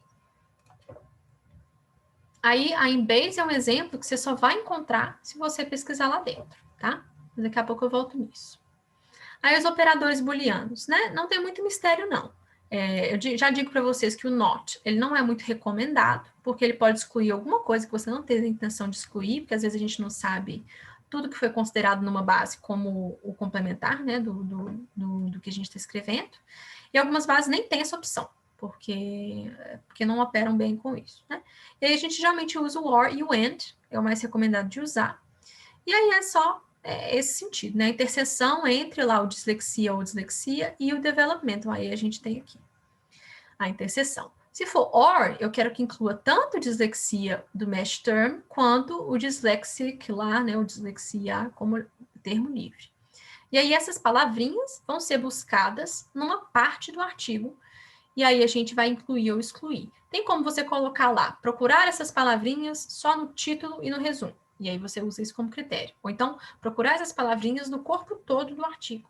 Ou procurar essas palavrinhas no corpo e nas referências, entendeu? Coisas assim que vocês podem ver de cada base. Mas não vai dar tempo de mandar todos esses detalhes, não. Mas vou dar um exemplo, porque é muito comum que no apêndice, né, como eu comentei com vocês, de outras revisões sistemáticas, lá tem a estratégia de busca, né, a search string total, com todas as palavras usadas, todos os operadores booleanos, todos os parênteses, e aí é muito educativo, né, que vocês vejam. E aí aqui, por exemplo, né, eles queriam estudar o papel da autoeficácia parental no bem-estar de crianças e pais e alguns desfechos, né, associados que eles mencionaram. Então, eles têm uma parte só para essa autoeficácia, aí eles têm uma parte que é para esses pais, que pode ser várias variações, né, pode ser maternal, paternal, mother, father, parent, que pode ser parental, parents, parent só mesmo, né? Então, vai entrar todas essas palavras. E, além disso, né, esses desfechos que eles mencionaram, que seria adaptativo, desenvolvimento, temperamento infantil, eles colocaram um tanto aqui, né? E esse é o da Psy-Info, tá vendo? Então, é naquele jeito lá que eu mostrei para vocês e vai sair no final aquela string. Já na PubMed, que geralmente tem esses parênteses, esses colchetes atrás, né? Aí tem que colocar onde eles procuraram. Esse tab aqui é títulos e abstracts, que são resumos, né? Então, eles procuraram todas essas palavrinhas nos títulos e abstracts. E aí é isso. Às vezes, as bases de dados mudam um pouquinho os operadores, atualizam os operadores. Então, esse aqui mesmo já não está idêntico a como era. E aí, esse aqui é o nosso, por exemplo, né? A gente queria pesquisar dislexia fonológica. Era uma pesquisa ampla, a literatura não era suficientemente sistematizada, então a gente não pôde fazer muitas restrições, nem usar muitos mesh terms além de dislexia. E aí, esse aqui até não é nem a nossa string final, mas era só um exemplo para vocês, que a gente colocou os termos, né? Então, tem o mesh term de dislexia, aí o termo livre, dislexia, com o asterisco. Aí a gente colocou developmental, colocou reading disability. Esse aqui não está totalmente atualizado, mas é mais ou menos essa vibe. E então a gente pegou todos os termos, né, com or entre eles, relacionados à dislexia ou dificuldade de leitura, né? E aí depois um outro termo, né, uma outra parte da nossa search string, dividida por and, com todos os termos relacionados a fonológico, disfonética, que é outro sinônimo, né, que a gente viu na literatura. A gente acabou colocando outros sinônimos disso também ao longo da nossa pesquisa. E aí, aqui é importante vocês conhecerem esses mesh terms, né? Eu falei para vocês que são coisas indexadoras, mas cabe onde eu consulto isso? É aqui, ó. Esse linkzinho. Você pode só procurar mesh na internet também, mesh terms do governo americano. E são esses aqui, ó, significam Medical Subject Headings, né? Então, algumas áreas pode até não ser útil usar isso, mas para a gente é muito, tá? E aí a gente vai colocar aqui dislexia. Vamos lá. All fragments. Vamos lá, quero tudo. E aí aqui tem os mesh terms que estão ligados e o que vai dentro delas, né? Então, dislexia adquirida, acquired global, acquired spelling e o dislexia do desenvolvimento. Então, vamos ver o que está dentro dela. Dislexia. Aí geralmente tem o que significa, né? O que está sendo considerado, é tipo um coding, né? Para todo mundo saber o que significa. E aí tem tudo que entra dentro dela, então se você colocar qualquer uma dessas palavras, vai estar dentro de dislexia como mesh term, e vice-versa, né? Se eu procuro pelo mesh term isso, vai aparecer isso como resultado também. E aí eles recomendam, inclusive, outros termos, e é por isso o mesh term é muito útil. Então, às vezes, vale a pena você colocar learning disabilities.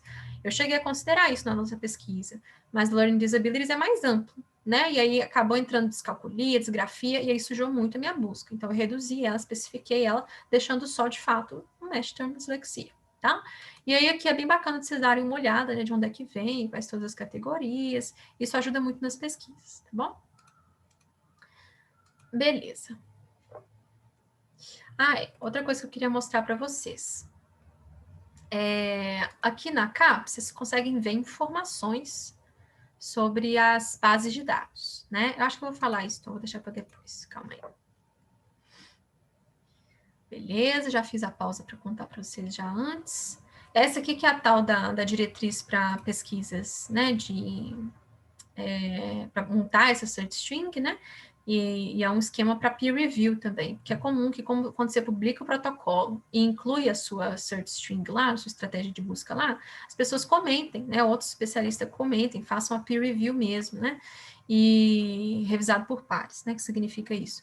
E eles revisem, dão sugestões, perguntam se você testou alguma coisa ou outra, e é muito bacana, isso está crescendo também. Aí, então, nessa busca de autossensibilidade, é comum que para poder fazer toda essa search string, todos esses entroncamentos, às vezes você precisa ter um conhecimento específico, né, das bases, que a gente não precisa ter, e aí é comum, pelo menos lá fora, que você às vezes entre em contato com um bibliotecário que é preparado, qualificado para fazer isso, para pelo menos revisar a sua search string, né, ver se tem alguma coisa que pode melhorar, que pode mexer. E eles tendem a saber mexer em mais bases de dados, porque eu mostrei para vocês duas, mas tem outras que têm variações imensas de como funcionam, né? E aí, às vezes, você precisa de consultar alguém, e isso pode ser útil, o bibliotecário pode ser útil.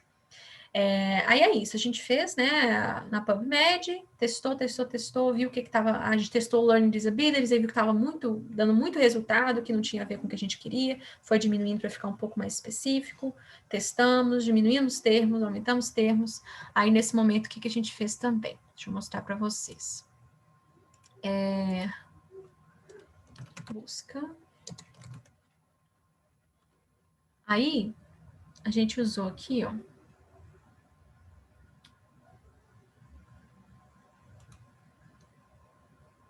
usei uma planilha, porque eu tinha várias pessoas que estão desenvolvendo essa pesquisa, e aí a gente registrou todas as estratégias de busca para ver a diferença. Então, vou só um exemplo para você, tem vários jeitos de fazer isso, né? Mas a gente colocou uma palavra e viu quantos resultados de diferença teve. Ah, não, eu fiz essa mudança aqui, aí a gente perdeu poucos artigos, ou perdeu muitos artigos, então eu vou manter, então eu vou tirar. A gente deixava comentários, não, essa busca ficou muito ampla, tem coisas demais. E esse aqui é um dos exemplos, né, da Web of Science, que é um pouquinho diferente das outras.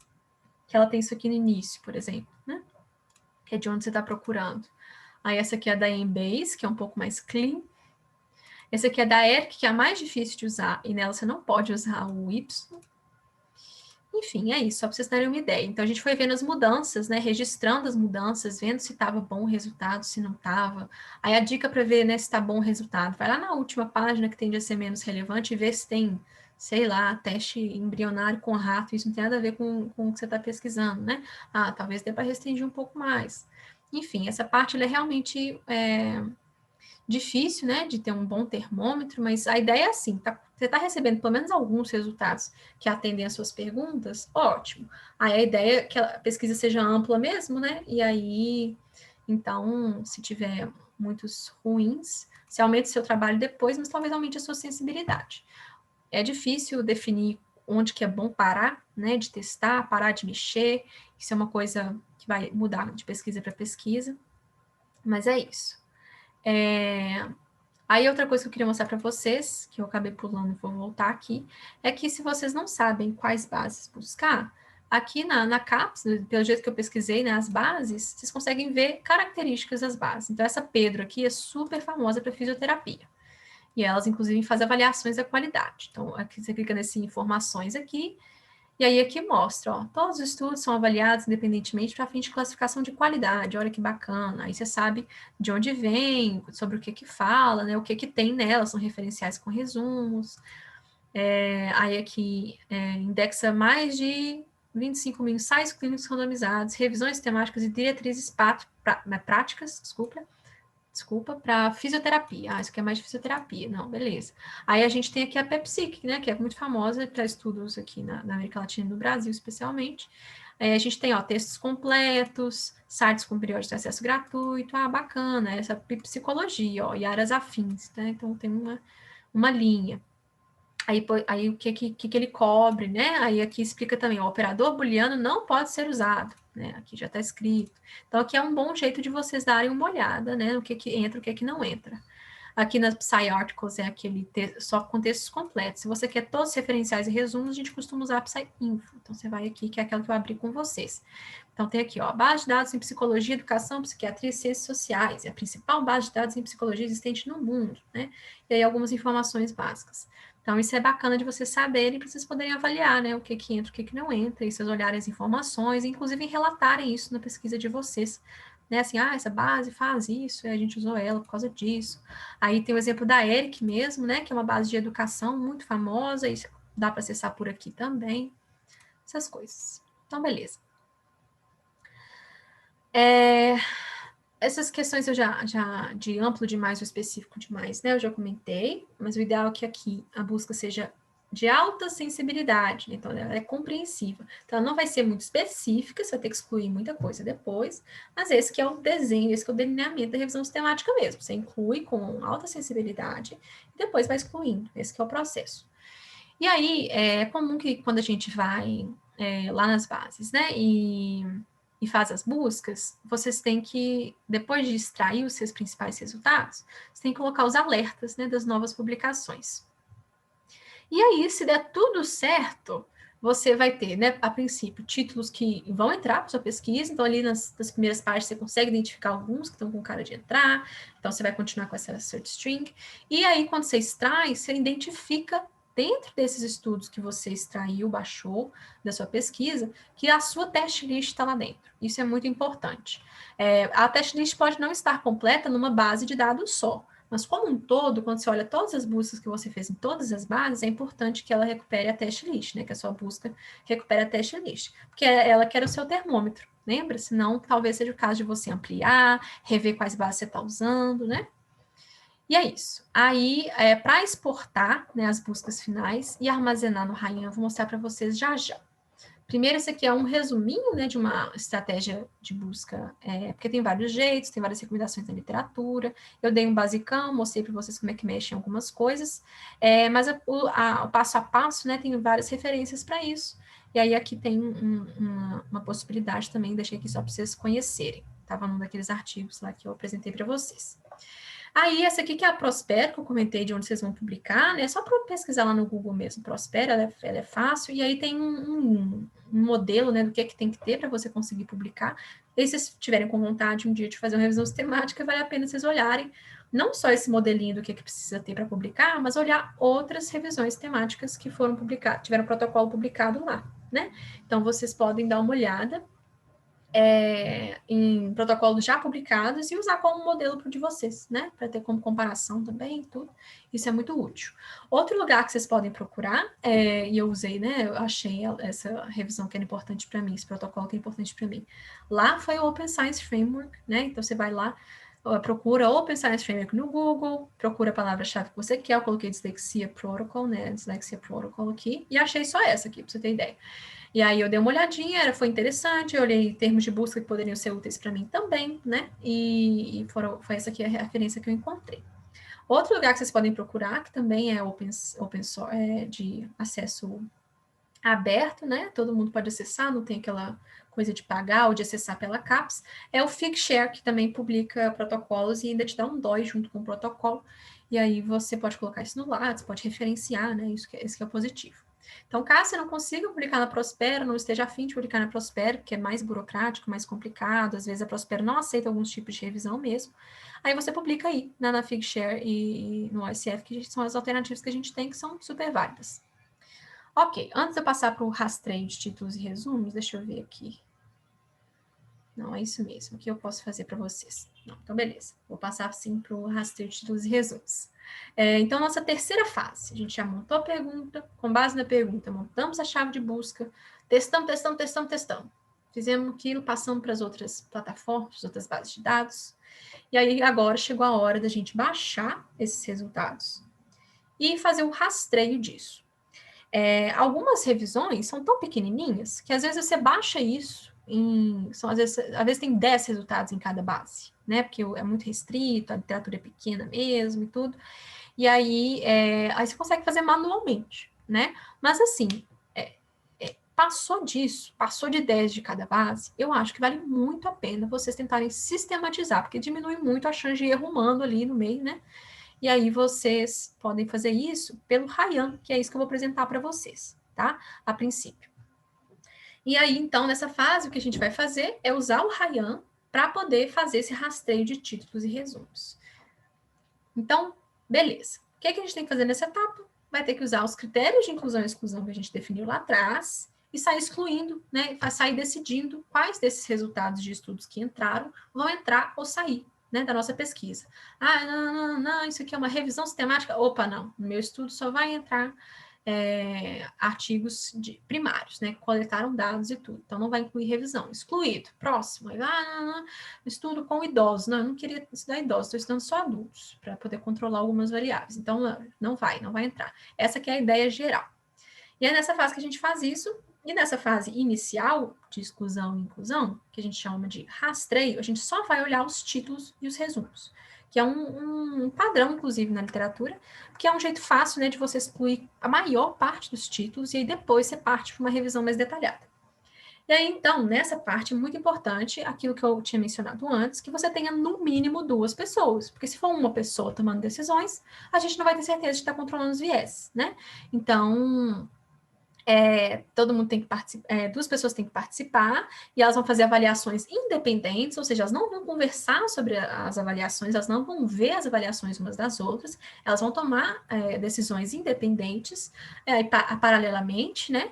E vão ter que fazer uma inclusão ou exclusão conservadora nessa etapa de rastreio, né? Que aqui você ficou na dúvida, melhor pôr. Depois a gente vai ver o artigo completo e decidir, né, se vai entrar ou não. E aí, se tiver dúvidas, qual que geralmente é o protocolo aqui? No final, vocês olham onde teve dúvida, conversam e resolvem. Ou, e eu acho que é o ideal nessa fase, você pede para um terceiro autor ou um especialista defina ali se vai entrar ou se vai sair, né? Então, ele vai olhar onde é que, a pessoa vai olhar onde é que teve de desentendimento entre as pessoas, discordância da inclusão e exclusão, e vai falar assim, não, isso aqui eu acho que deve entrar, não, isso aqui eu acho que não deve entrar, né? E é isso. E essa parte é importante vocês registrarem, porque isso é um dos primeiros resultados da revisão, que é o nosso fluxograma Prisma, que é assim, extraímos isso tudo de base de dados. Além disso, tínhamos uma teste list desse tamanho, e pedimos recomendações de um especialista que deu mais 10 coisas. Aí a gente foi excluindo desse padrão aqui, né? Vai passar no Ryan, aí excluímos por títulos e resumos. Tiramos as duplicatas, essa é a fase que a gente tira as duplicatas também. E aí foi isso tudo de duplicata para fora primeiro, aí depois a gente excluiu mais com base em títulos e resumos, aí a gente passou para outra fase de legibilidade. Então, antes de eu passar para a fase de legibilidade, vou descrever com mais detalhes essa fase de rastreio. E aí, isso deve estar registrado lá, isso é um dos resultados da sua revisão, tá? Isso é importante. Aí muitas revistas olham, né? Tem uma pessoa só tomando essas decisões, está errado, né? Assim, vocês não fizeram independente as decisões, ixi, isso é um problema, né? Isso é um problema de qualidade da sua revisão. Não sei se eu vou publicar, não. Coisas assim. É claro que no Brasil, se for publicar em português ou em revistas menores, você consegue publicar assim, né? Mas assim, eu tô falando assim, em termos gerais, o que, é que a gente deve, né, idealmente mirar? Aonde a gente deve mirar? Ok. Então, as buscas salvas em um modelo específico de dados bibliográficos, né? Que no caso aqui, o escolhido por mim foi o RIF, serão importadas para o Ryan. Eu vou mostrar isso para vocês. No Ryan, tem como fazer essa triagem, porque ele importa e mostra de um jeito muito, muito bonitinho, e aí fica seguro, fica controlado, porque pensa só, imagina se você abre 12 mil abas no seu computador e fica fazendo isso manualmente. Ou então, se você tem todo o trabalho de copiar, colar no Excel, copiar, colar, ficar fazendo isso. O Ryan já faz isso tudo pra gente, eu recomendo demais, demais o uso disso, mesmo se a revisão for pequena, porque já está tudo contabilizado. E ele identifica as duplicatas, então você pode ver, ele vai identificar, você vai olhar, isso é duplicata mesmo? É sim, exclui, pronto. E vai fazendo. E lá tem como você colocar, tipo, umas tags, né, ou um motivo de exclusão também, que te ajuda a controlar os motivos mesmo, né, e checar qual foi o motivo, voltar na referência às vezes que deu problema e ver quais foram os motivos das pessoas. Isso é muito, muito, muito útil. E aí, o que vocês têm que fazer é criar uma conta, eu vou mostrar para vocês, eu já tenho conta, né, então eu não vou criar a conta em si, mas eu vou mostrar para vocês o site e tudo, criar um projeto de revisão, se você for a pessoa que está começando, né, o projeto, ou você pode ser convidado, né, por alguém que já está fazendo, e aí vai clicar um link no seu e-mail, e você pode incluir a equipe com base no e-mail também, se ela estiver registrada no Ryan, e aí você vai importar os artigos, né, pegar esses que você tirou das bases de dados e colocar no Ryan nessa etapa. E aí, aqui tem que estar muito, muito claro para todo mundo que vai participar dessa fase de rastreio quais são os critérios de inclusão e exclusão. Isso é mais difícil do que parece. Assim, vocês têm que estar com muita clareza de tudo que pode aparecer. E aí, no início, vão ter muitas dúvidas, mas o ideal é que vocês consigam resolver elas rapidamente e deixar isso tranquilo. Eu sugiro, inclusive, que vocês registrem. Quando a gente foi fazer, eu fiz um documento com todo o passo a passo, com todos os critérios de inclusão e exclusão. Vou mostrar isso para vocês, só para vocês terem uma ideia. Beleza. Então, mostrar para vocês como que extrai das bases de dados, lá, por exemplo, aquela pesquisa na PubMed que eu já fiz, vocês vão clicar aqui em Save, que estava lá no topo. E aí vai aparecer aqui, Save Citations to File, tem algumas opções e alguns formatos. As bases variam muito em quais são os formatos disponíveis e qual que é a quantidade de referências que você pode baixar de uma vez. Isso é terrível, porque tem algumas que você pode baixar assim, de 20 em 20. Aí você teve 3.000 resultados, e agora? Aí você tem que baixar pedacinho por pedacinho. É meio chato, mas acontece, Fazer o quê? E, na verdade, a maior parte das revisões sistemáticas são um pouco menores. Então, talvez você consiga baixar tudo de uma vez em todas as bases. Então, deixa eu ir lá para vocês verem. Na PubMed. Pronto, aqui eu já fiz a pesquisa, vocês vão lembrar. Então, dislexia. Buscar. Salvar, Aí só mostrar as opções para vocês, Os resultados dessa página. Não, eu quero todos, todos, todos, todos. Aí aqui mostrou a limitação, Apenas as 10.000 primeiras citações vão ser salvas, porque é uma busca muito grande. Ah, não, vou restringir aqui então. Vou fazer por ano, só para vocês verem, por exemplo, Pronto, os últimos 10, 11 anos. Pronto, aí deu 3.000 resultados. Vou salvar todos os resultados, ou você pode selecionar, Mas esse é para... Você vai selecionar quando você tiver fazendo uma pesquisa para você, de curiosidade, Você vai dar uma selecionada ali nas primeiras páginas, baixa e guarda para você ler. Mas se você fazer uma revisão sistemática, você vai pegar tudo, E aí, você vai baixar aqui, o ideal aqui na PubMed é ou o formato PubMed ou o formato CSV, tá? Que é o que vai tá mais compatível com o Ryan. E aí você vai criar o arquivo, ele vai baixar, e aí você vai lá no Ryan, que é isso que eu vou mostrar para vocês agora. Ryan. Aí aqui já tá a página principal. Se vocês não acharem, só por Ryan, procurem ryan.qcri.org, E aí você pode criar. Aí você pode, New Review, Vou mostrar revisão de teste.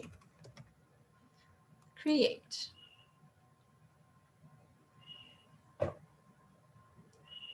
E aí você vai fazer o upload das files, Aí aqui eles já mostram todos os formatos que são suportados, todos que eles aceitam. Tem os guides, de como fazer. Tem muitos vídeos no YouTube também. Mas, assim, para ser muito pragmática, vocês vão baixar versões, disso aqui. Eu gosto de usar o RIF. Quando o RIF não está disponível, vocês podem fazer testes ou consultar aqui no Ryan quais que ele aceita, O CSV eu gosto muito. É um tipo clássico seguro de armazenamento de dados, Mas quando ele não estiver disponível, esses outros dão conta também. Então, eu vou selecionar lá nos meus downloads. Pronto, abrir. Ele vai baixar e aí vai mandar lá para dentro. Pronto, aí estão todos aqui, tá? Aí são só 50 que eu baixei dos últimos tempos lá que apareceram. Aí, vou mostrar para vocês, em vez de mostrar essa nova, eu vou mostrar... Ela vai começar assim para vocês, Aí vocês podem detectar as duplicatas, mas como foi uma base de dados só, é improvável que tenha duplicatas. E aqui vai aparecer os títulos e o resumo. E é com base neles que você vai decidir, Então, eu vou mostrar uma nossa. Que já está caminhando, só para vocês verem como é. Que é essa aqui, ó. Eu vou deixar o blind on, que é o jeito que vocês vão ver, Depois eu explico isso. Já tem pessoas convidadas, a gente já excluiu um tanto, teve muita duplicata.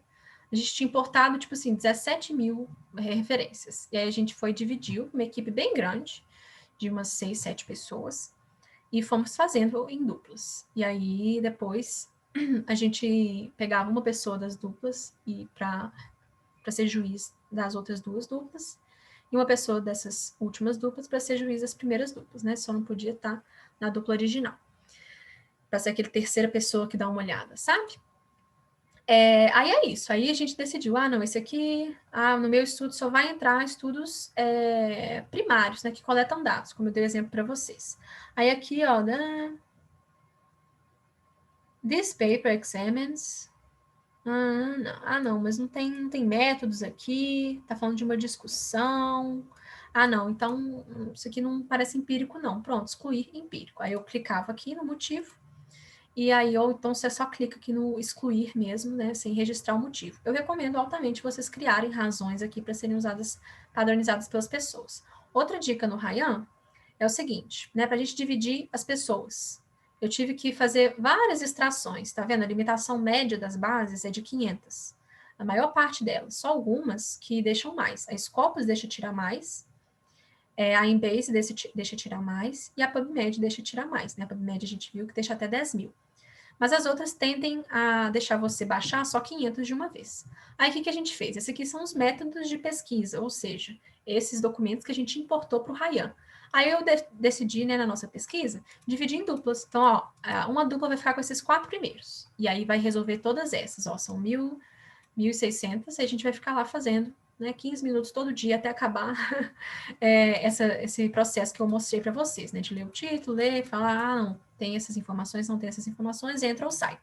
Outra dica aqui legal é que vocês podem colocar palavras-chave que ajudam a incluir, que são essas palavras, né, que estão em verdinho aqui. Então, se eu coloco aqui palavras-chave, tem essas primeiras, ó.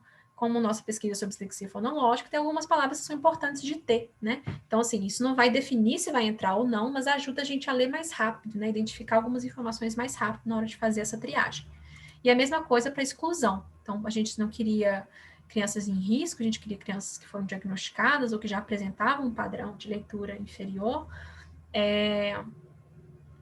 Não podia ser adquirida, a gente só queria inglês, então chinês, espanhol não entrava, se fosse uma revisão também não entrava, então tem review aqui, né? E é por aí, gente, não tem muito mistério, não. Aí, as duplicatas, aqui não vai estar aparecendo, mas aí quando começar, vocês clicam em detectar duplicatas, e aí vai aparecer nessa aba aqui de cima o que é duplicatas, o que foram matches exatos, né, assim, idênticos às referências, e aí o próprio Ryan já resolve. E aí a gente vai deletando. E aí vai aparecer uma opção bem aqui, assim, roxinho, de decidir sobre a duplicata. Aí você olha, exclui, vê se é mais ou menos os mesmos autores, se é exatamente o mesmo título. Às vezes muda só uma formataçãozinha, porque veio de bases diferentes, e por isso que ele não vê como idêntico, mas fica claro que é idêntico quando você dá uma olhadinha. Aí vai excluindo. E aí aqui o Ryan tem esse poder mágico, que é já quantificar tudo. Né? Então, a gente já resolveu todas as duplicatas, deletamos mais de 9 mil artigos, né? Decidimos que 7 não eram duplicatas exatas, então elas ficaram. Enfim, ele vai resolvendo isso. E a gente vai poder relatar lá no nosso artigo que 9.662 eram duplicadas, por exemplo, né? E aí o restante a gente tem que decidir. Aí a gente mediu o nosso progresso pelo esses undecided aqui. Então, não, eu tinha que ficar com 2.000 das sei quantas mil, né? Porque depois de deletar as duplicatas diminuiu. E aí eu usava isso aqui de guia, né? Para saber quanto que eu fiz numa semana, né? Quanto que isso aqui diminuiu. E aí os incluídos vão estar aqui e os meus excluídos vão estar aqui, tá? Beleza, gente, por enquanto é isso. Aí aquelas tags que eu falei para vocês, vocês podem colocar algumas coisas que vocês acharem legais e tal. As razões para exclusão eu coloquei, né? Que não é dislexia fonológica, podia ser outro tipo de dislexia, né? Ou não era nem dislexia. Não é de inglês, não é empírico, não é do desenvolvimento, né? É adquirido, alguma coisa do tipo. Só alguns exemplos para vocês verem como é que funciona, tá bom? Acho que é isso sobre o Ryan. Aí o que vocês podem fazer também no Ryan, na hora na hora que isso tudo acabar, é que vocês vão exportar. E como é que vocês vão exportar? Vocês vão pegar só as que estão incluídas, exportar. Aí ele vai falar, exportar todas ou só as do filtro. Só as do filtro, que são as que eu selecionei como incluídas. Né? Tem outra, eu estava com outra coisa selecionada aqui. Cuidado com isso também. Eu selecionei as bases, né? Pronto, tirei as bases. Agora incluída 141, exportar. Pronto, só as filtradas. E aí você escolhe o modelo que você quer e baixa. Eu já fiz isso. E é esse documento aqui. Esse aqui. E aí, Não, mentira, acho que não é esse não. Enfim, tá no meu e-mail, vou mostrar para vocês.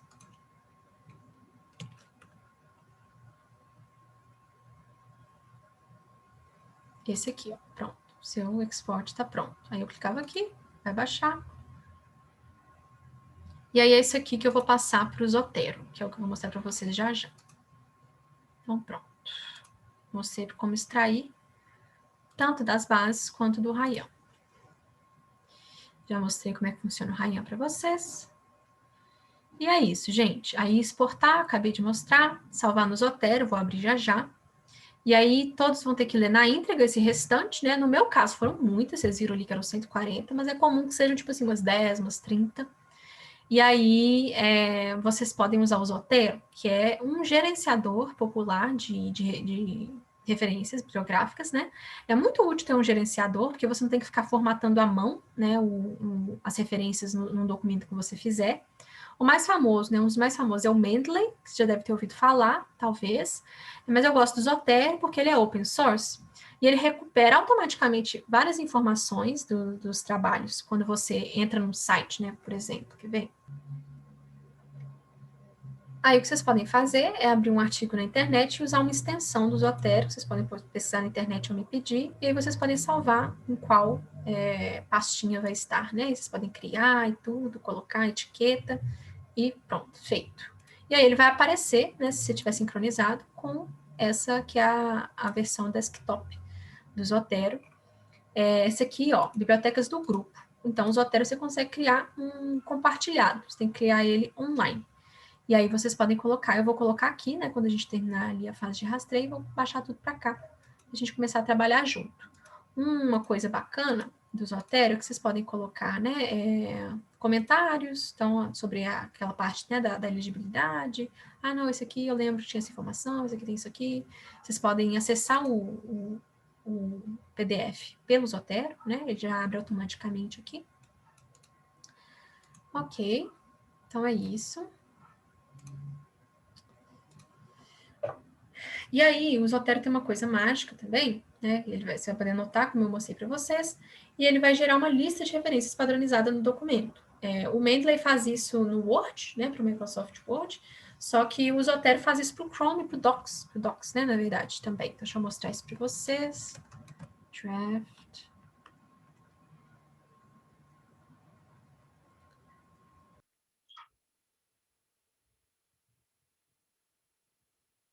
Aqui nesse documento, vocês podem clicar aqui, por exemplo, eu já fiz um teste, que da primeira vez deu errado, então essa é a segunda versão. Adicionar a citação, aí vai aparecer uma janelinha de login, eu já estou logada, né, então espero que dê certo.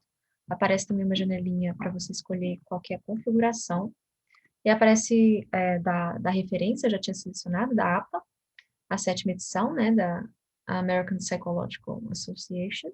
E aí agora eu consigo colocar, espero que vocês estejam vendo, tem uma caixinha vermelha aqui, para escrever um autor que eu quero referenciar. Aí eu coloco aqui, tree, aí vai aparecer aqui a referência que eu quero colocar. Aí eu dou um Enter, vai carregar um pouquinho, e aí vai aparecer a referência aqui no documento, né? Deixa eu colocar um diferente aqui, para vocês verem a diferença, né? Então, o tree já estava, vou colocar Ramos, vamos lá. Pronto, vou colocar esse aqui. Aí vai aparecer também. Ele trocou, né? E aí, o que é legal do Zotero é que você consegue fazer uma lista bibliográfica padronizada, tudo formatado, aqui no final. Então, ele já até atualizou automaticamente. Antes estava Ramos. Então, deixa eu deletar aqui, para vocês verem como é que faz. Zotero, adicionar bibliografia, né? E aí ele vai colocar as referências que você colocou pelo Zotero no documento, ele vai padronizar aqui, bonitinho, né? Aí, vou mostrar para vocês aqui a alteração, para vocês verem que é automático de novo. Aqui eu vou trocar, vou colocar mais um, né? Colocar o tree, selecionar o arquivo, Enter, tree. Aí agora, quando eu vou lá para baixo, o tree já está aqui, tá? E tudo formatado. É isso. E é isso. Já dei a passeada com vocês aqui no Zotero. Ele tem todas as referências e tem um resumo também. E tem uma extensão do Zotero, esse aqui é um vídeo para vocês verem como é que ele funciona. E tem uma extensão do Zotero que ajuda a baixar os artigos direto da internet. Ele checa o que está disponível e baixa. Isso ajuda muito, porque você tem que salvar a referência, né? No nosso caso, por exemplo, que a gente vai fazer o upload só das referências, aí ele vai achar os PDFs, né? Mas outra forma de fazer isso é vocês terem uma listinha, e aí toda vez que forem discutir ou forem ler, você baixar um a um mesmo, né? Na internet, pela CAPES, ou por outros meios, né? Que vocês não devem conhecer ainda, e eu não posso falar sobre isso aqui, mas vocês podem me perguntar, né? Mas é assim, uns dos segredos aí da vida acadêmica para conseguir achar artigos gratuitamente na internet. Ok. Aí, então, essa parte da legibilidade da íntegra, ela é muito parecida com essa anterior, né? Vocês vão ter que fazer uma avaliação pareada independente. Então, eu vou ler, minha dupla vai ler, aí um dia a gente vai encontrar, falar, eu acho que deve entrar, eu acho que não deve entrar. Aí, quando tiver dissensão, de novo, né? Outra pessoa mais experiente, geralmente, ou um terceiro juiz, vai definir se vai entrar ou não vai, né? Com base, de novo, nos critérios de inclusão e exclusão. Então, às vezes, alguns critérios de inclusão e exclusão, vocês conseguem avaliar pelos títulos e resumos e outros não, né? E vocês só vão perceber quando vocês tiverem acesso a todas as informações do artigo. E aí vocês vão ler, né? Ele completo, bonitinho, lá pelo Zotero, igual eu mostrei para vocês. E aí vocês vão conseguir resolver. Essa aqui também deve ser registrada, e dessa vez é importante que vocês registrem exatamente quais foram os motivos de exclusão de cada um dos artigos dessa etapa, porque isso geralmente é detalhado no fluxograma Prisma, tá bom? Ok, e aí, enquanto vocês forem fazendo a legibilidade, é bom vocês já irem vendo se vocês estão conseguindo identificar todas as informações importantes de extrair desses artigos depois que vocês forem, de fato, fazer a análise e a extração dos dados, que seria a próxima etapa. Mas é bom já vocês já irem dando uma olhada, né, assim, para ver o que pode estar nesse codebook e no code sheet, né, que é onde você vai colocar as informações na hora de extrair. Aí é importante também, né, se dar uma organizada geral, uma priorizada ali, uma divisão, às vezes, né, da bibliografia que vai ser lida, se forem muitos. Revisar de novo os critérios de inclusão e exclusão, bonitinho. Já grifar algumas informações-chave, né? Então, na fase de elegibilidade, vocês já vão ter que ler tudo mesmo, então vocês já vão grifando, dando uma olhada, e aí para deixar a fase de extração dos dados mais fácil, né, mais rápida, já que essa etapa como um todo demora muito. E é isso. E aí a etapa específica, né, o objetivo específico dessa etapa de elegibilidade é essa inclusão e exclusão, igual eu tinha falado para vocês. Vocês vão pegar o artigo completo, excluir com base nos critérios, e aí vocês vão só facilitar, né, se quiserem, a extração para depois. A extração dos dados, então, essa fase. Tem várias formas de fazer isso, né? É comum que a gente use planilhas, mas idealmente, como tem que ser pareada e independente, é importante que fosse pelo menos planilhas diferentes para cada pessoa, né? Da mesma dupla. Mas eu vou mostrar para vocês outras alternativas. Nessa hora, é quando vocês vão coletar os dados de vocês. Então, assim, até então, vocês estavam definindo quais são os artigos, e eles são parte dos dados de vocês, eles são as fontes dos dados de vocês. Mas aí, onde que vocês vão olhar, né, aquelas características que eu mencionei que respondem à pergunta, né? A dificuldade de leitura, o grupo, as características do grupo, que tipo de coisa está sendo usada para controlar vieses, né? Isso tudo que vocês têm que extrair dos artigos é agora que vocês vão fazer. Então, vocês vão ter que ler tudo, titim por titim, e procurar essas informações que vocês já definiram que são importantes, né? Aí, nesse momento, é importante que já tenha definido qual que é o instrumento de coleta de todo mundo, né? Que pode ser, igual eu mencionei, uma planilha, mas é comum que seja um formulário. E além dessa planilha, formulário, o code sheet, é importante você ser um codebook também, que seria meio que assim, a definição do que tem que ter em cada resposta, o que significa cada conceito, né? Eu vou mostrar um exemplo disso.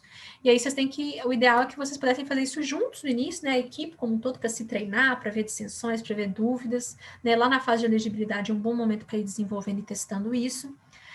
Mas se vocês não quiserem misturar as coisas, pode fazer isso no início dessa fase, né?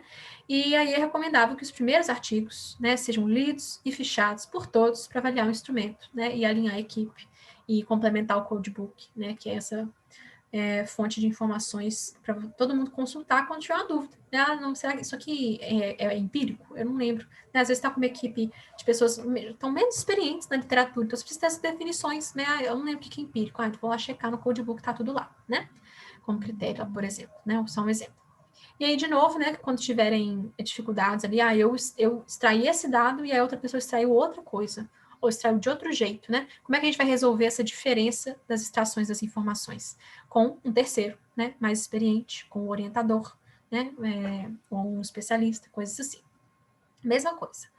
E é isso. Aí agora está quase no final da revisão, já falei até aqui, né? E já aconteceu muita coisa para essa revisão. E vocês vão ter só que fazer esse meio que fichamento, né? Dos artigos, que muda muito em termos de rigor, né? Mas eu recomendo os formulários. E aí tem uma certa métrica de se isso deu certo ou não, que é vocês poderem comparar depois, né? Com quanta frequência ou quais foram as discordâncias entre as duplas, né, e falar, não, desses artigos houve discordância sobre tais, e nesses aspectos, e isso é baixo, né, tipo assim, foram 3 de, sei lá, 50 decisões, não, isso é bem baixinho. Outra forma de verificar se teve concordância, é meio que eu tava com esses artigos aqui. Aí agora eu vou pegar, tipo, uns 10 das outras duplas e ver se a gente fez igual também, né? Fazer de novo, para ter uma métrica, né? Para avaliar essa concordância. Tem outros jeitos também de fazer na literatura, mas eu pensei nisso. Com mais práticos, assim, de fazer, mais fáceis de fazer. E aí, no final, a ideia é que a gente tem uma base de dados, né? Se você fizer no formulário, vai ter lá um Excel. Se você fizer uma planilha, já vai ter lá as planilhas, né? E aí, a gente vai ter que analisar, finalmente, esses dados, né? E vai ter que discutir e organizar qualitativamente eles, né?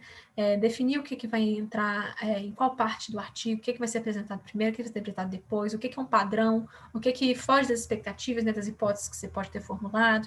Não, eu espero que na dislexia fonológica tenha sempre um déficit de leitura de pseudopalavras. Poxa, mas tem vários casos aqui que não tem. Que é isso, né? Vou daqui analisar isso, discutir isso, colocar isso como algo que a gente não esperava, né, dentro das nossas hipóteses. Só um exemplo. E beleza. Aí, no final dessa parte, é importante também, em revisões sistemáticas mais publicáveis, mais padronizadas, mais rigorosas, que os artigos, cada um dos artigos incluídos, também seja avaliado durante essa parte, né, para a qualidade deles. E geralmente isso é feito com checklists, né, assim, de coisas que tem ou não tem no artigo, ou pela avaliação pessoal dos pesquisadores, né, de se o risco de viés aqui é baixo, é alto, tem vários modelinhos, eu vou mostrar isso para vocês. Então, aqui, aquele exemplo de definições de código, né? Lá eles estavam estudando, um exemplo, estudos sobre diabetes tipo 2. E aí eles estavam falando, estudos que vão ser incluídos. Tem que ter diabetes tipo 2, tem 2 ou mais variáveis no modelo, correlacional, né? Os dados disponíveis são correlacionais. Aí a mesma coisa, só que não é correlacional, mas tem um formato que deixa a disponibilização dos dados, permite que a gente faça os cálculos correlacionais. Beleza, então ele vai entrar. Só para deixar uns exemplos mesmo, né? E aí, excluídos também tem aqui. E aí o code, então, ele pode ter esses critérios mais bem definidos, ou ele pode definir o que é diabetes tipo 2, né? Como é o exemplo que eu dei para vocês. Isso isso não é. E aquele caso X específico que acontece? Não, ele é muito atípico, não vamos colocar, não. Não, vamos colocar sim, né? Coisas assim. Esse aqui é um exemplo de instrumento de extração, que foi um documento feito no PDF, e aí quando você tem a versão do Adobe que é paga, você pode fazer um PDF preenchível, que ele é tipo um formulário mesmo, igual esse, aí a pessoa vai lá e adiciona manualmente nesses espaços aqui, né, digita lá, pá. Essas são as informações que eu coletei. E aí ele vai produzir um banco de dados depois, e aí cada pessoa preenche, né, do seu jeito, várias vezes, de forma independente, né? Assim, você não vai estar vendo o que a outra pessoa está preenchendo, e isso vai sendo colocado automaticamente numa base de dados, o que ajuda muito, né? E é de um jeito mais padronizado, né? Então, por exemplo, aqui eles tinham esses critérios, né? Mortalidade. Então, tinha que colocar um número. Provavelmente aqui tinha uma condição, né? Só pode colocar números aqui. A data de publicação, só pode colocar datas aqui, né? Isso ajuda muito na hora de analisar os dados também. Esse é um outro exemplo, né? A planilha clássica. Esse aqui foi de uma revisão narrativa que a gente fez, então ele não é muito organizado, nem nada, nem tão padronizado assim, mas é uma possibilidade e é muito comum, a bem da verdade, né? Quando a gente está falando aí de esses casos, né? Que as pessoas conduzem revisões sistemáticas a nível de graduação ou de pós-graduação no Brasil, geralmente eles usam planilhas, que é o mais prático, né? Ou coisas assim. E aí, agora, exemplos de instrumentos de avaliação de qualidade dos artigos, né? A gente tem esse aqui que é o clássico, que é o Risk of Bias da Cochrane, que é especialmente, né, para ensaios clínicos randomizados, ou seja, para aquele tipo classicão que tem intervenção ou exposição. E aí, esse aqui que é meio que é o instrumento que eles dão, né? Tipo assim, tem ou não tem, o que é uma variável tal, o que é o comparador, né, desse estudo específico, enfim, aí tem essas coisas para preencher, é um padrãozinho, uma checklist, né? Nesse caso é um padrãozinho só. E aí, além desse, a gente tem esse aqui também, que é o Newcastle Tower Scale, o NOS, que é para avaliar de não randomizados, né? Estudos não randomizados, a qualidade. Então, ou seja, diferencia ali da Cochrane. Esse aqui é mais útil para coorte ou de caso controle, né? E aí, esse aqui é como é que ele funciona, né? Então, na seleção. A definição do caso é adequada? Sim, com validação independente. Sim, por exemplo, tem o registro com base em auto-relato? Não, não tem descrição. Não descreva, eu acho, né? Aí isso também, a representatividade dos casos. Consequente, obviamente, representativa, né, da série de casos. Ou então, potencial para viés de seleção, né, ou não foi afirmado, não está lá, não tem informações sobre isso. Então, é mais uns checklists, né, você tem que selecionar essas opções, e aí, nesses sites aqui que eu estou colocando, vocês podem olhar como aplicar, tem manuais, né, de como aplicar, ideias e tal, caso você venham a mexer com isso. Essa parte é mais difícil, você tem que ter uma ideia melhor, né, do que pode ser um viés no estudo, tem que ter um certo repertório de leitura dos artigos, né, para poder saber criticar eles. Então, se você for um pouco menos experiente com isso, mas estiver envolvido em uma revisão sistemática, procura um tratamento ou estuda de fato nesses manuais e lembrando sempre que geralmente isso é feito de forma pareada independente. Então, se você tiver pareado com alguém, né, que é um pouco mais experiente, já está mais ou menos resolvida a questão. E, por fim, esses aqui também são outros instrumentos de avaliação de qualidade de artigo para estudos transversais, para de caso controle também, mas esse aqui tem um legal que é de estudos de casos, né, ou de estudos de séries de casos, que é da JBI, que é o Joanna Briggs Institute, que eu mostrei lá atrás. E esses aqui são muito bons. Lá no site também tem um documento que explica bonitinho como aplicar, né? E isso é importante de estar incluído ali na fase de extração de dados, pode ser feito durante ou depois, né? E é isso. Aí aqui é outro exemplo, que isso é mais uma checklist do tipo tem ou não tem, né? Tipo assim, as perguntas e objetivos da pesquisa e as hipóteses estão claras e apropriadas, sim ou não, 0 ou 1, né? E aí depois tem um total score. Esse aqui é um exemplo, né, de um dos estudos que eu mostrei ali para vocês. E aí vocês podem ir procurando, né, para tomar uma decisão de qual que é a melhor escala para vocês usarem, vocês têm que saber qual que é a natureza dos artigos que vocês estão usando, né? Eu estou incluindo estudos de caso, então você precisa de um instrumento que avalie a qualidade de estudos de caso, né? Um bom jeito. E aí vocês podem procurar na literatura, né? Em outras revisões sistemáticas, quais foram os instrumentos utilizados, né? Mas essas que eu passei são boas referências que eu encontrei aí. Tem um curso sobre revisão sistemática da Unicamp disponível lá no Coursera, que eu recomendo, né? Que vocês forem fazer, vocês façam, ele é muito bacana, super didático, super tranquilo, boas entrevistas, bons materiais, bons resumos, né? E acho que é isso. E aí, por fim, depois de fazer isso tudo, vocês finalmente vão escrever, né? E aí vocês vão usar o Prisma, que tem guidelines muito claras, vocês podem dar uma olhada, né? Não vou nem me delongar muito sobre isso. Escrita de artigo, né? Envolve certo padrão e tudo, vocês vão pegando isso aos pouquinhos, essa é a parte que você tem mais contato, então não vou me delongar muito com isso. E aí é isso, né? Você tem o Prisma, aí você tem, por exemplo, você vai fazer uma Scoping Review, o Prisma pode não se adequar, e aí você vai poder usar um outro, que é o que a Prisma já publicou, que é uma guideline para redação de revisões sistemáticas do tipo scoping, né? Então, esse aqui é para Systematic Review and Meta-Analysis, e esse aqui é Protocols, na verdade. Então, você tem, inclusive, você tem só o Prisma mesmo, e tem o Prisma P, que é esse de protocolos, tem o Prisma CCR, SCR, que é o de Scope Review, enfim, eles têm vários instrumentos que mostram como redigir um protocolo, como redigir uma revisão sistemática de fato, como redigir esse tipo de revisão sistemática, como redigir esse tipo de estudo no geral. Eu acho que eles têm outras guidelines desse tipo, né? E aí aqui, a essa altura, quando você estiver escrevendo, é muito útil que você já saiba onde publicar, porque cada revista tem um limite de páginas, tem às vezes recomendações diferentes de formatação, de formatação das referências bibliográficas, né? Então aqui já é bom você saber onde é que você vai publicar. E é bom já ir se comunicando, porque geralmente as revistas perguntam pelo protocolo, né? Você tem que perguntar se a revista publica esse tipo de coisa, enfim, né? Cada coisa tem suas especificidades.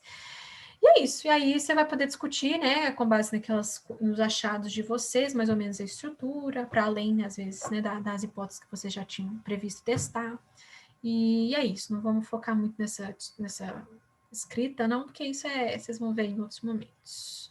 E aí aqui estão os checklists, né? Esse aqui é o Prisma mesmo, para revisão sistemática, bonitinha.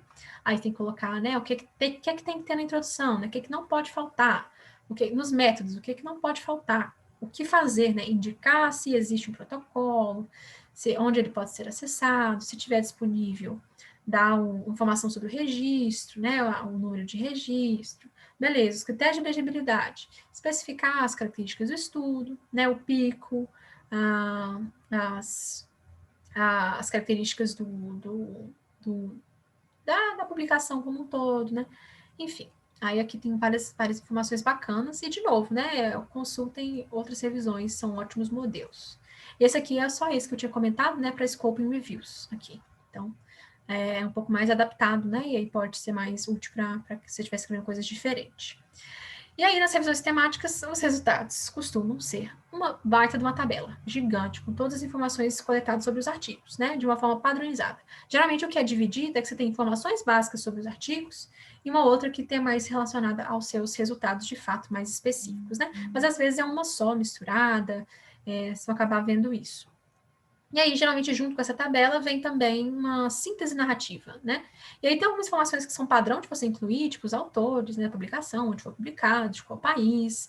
Aí, se você estiver interessado em alguns outcomes, você tem que colocar, não, todas as crianças tinham QI normal, não foi relatado isso, esses instrumentos foram usados, né, assim, algumas características básicas da população de cada estudo, o desenho, né, o design, o tipo de cada estudo, coisas assim. Aí vocês podem dar uma olhada. E aí, né, os outcomes são específicos seus, né? Tipo assim, qual foi o nível atingido, qual foi o score, né, médio dessa população em leitura, qual foi, né, coisas assim.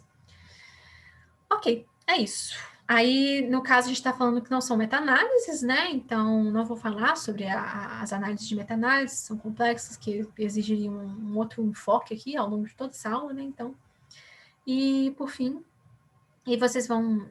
Aí agora eu vou colocar esses resultados, né? E como eu falei, o fluxograma Prisma é uma parte dos resultados, é um dos seus primeiros resultados numa revisão sistemática.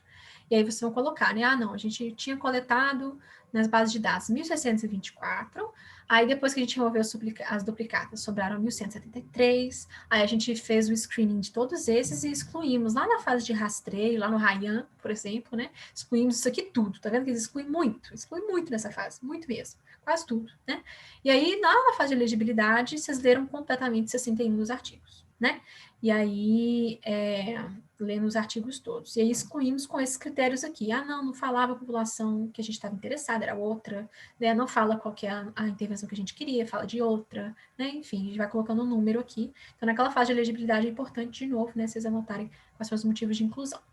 E aí, quais foram elegíveis? 21, né? E aí, eles deram uma olhada nas referências, aparentemente, e aí não encontraram nenhuma a mais, né? Já tinham todos sido avaliados, ou não encontraram mesmo. E aí, os que foram incluídos de fato, né, nessa síntese narrativa, que no caso deve ser o produto dessa revisão aí, não deve ser uma meta-análise, foram 21, né? 21 estudos incluídos. Bacana. Esse é o fluxograma Prisma. Tem um modelo disso cruzinho lá no site do Prisma também. Ok, e aí esse aqui é um exemplo de tabela, né, de o que pode estar lá. Então, essa é uma tabelona gigante que estava num dos artigos, aí fala lá qual que é o estudo, né, e qual que é o país que ele veio, qual que é o design e o principal objetivo desse estudo, né? Não, é um estudo descritivo, transversal, que fez surveys, né, que fez levantamento de dados sobre como, nananã. E aí fala um pouquinho da amostra, caracteriza um pouco a amostra, né? Tantos pacientes com isso, tantos pacientes, aí você coloca o máximo de informações, geralmente, né? Assim, geralmente envolve colocar a idade, aqui não tem, mas poderia ser bacana colocar a média de idade.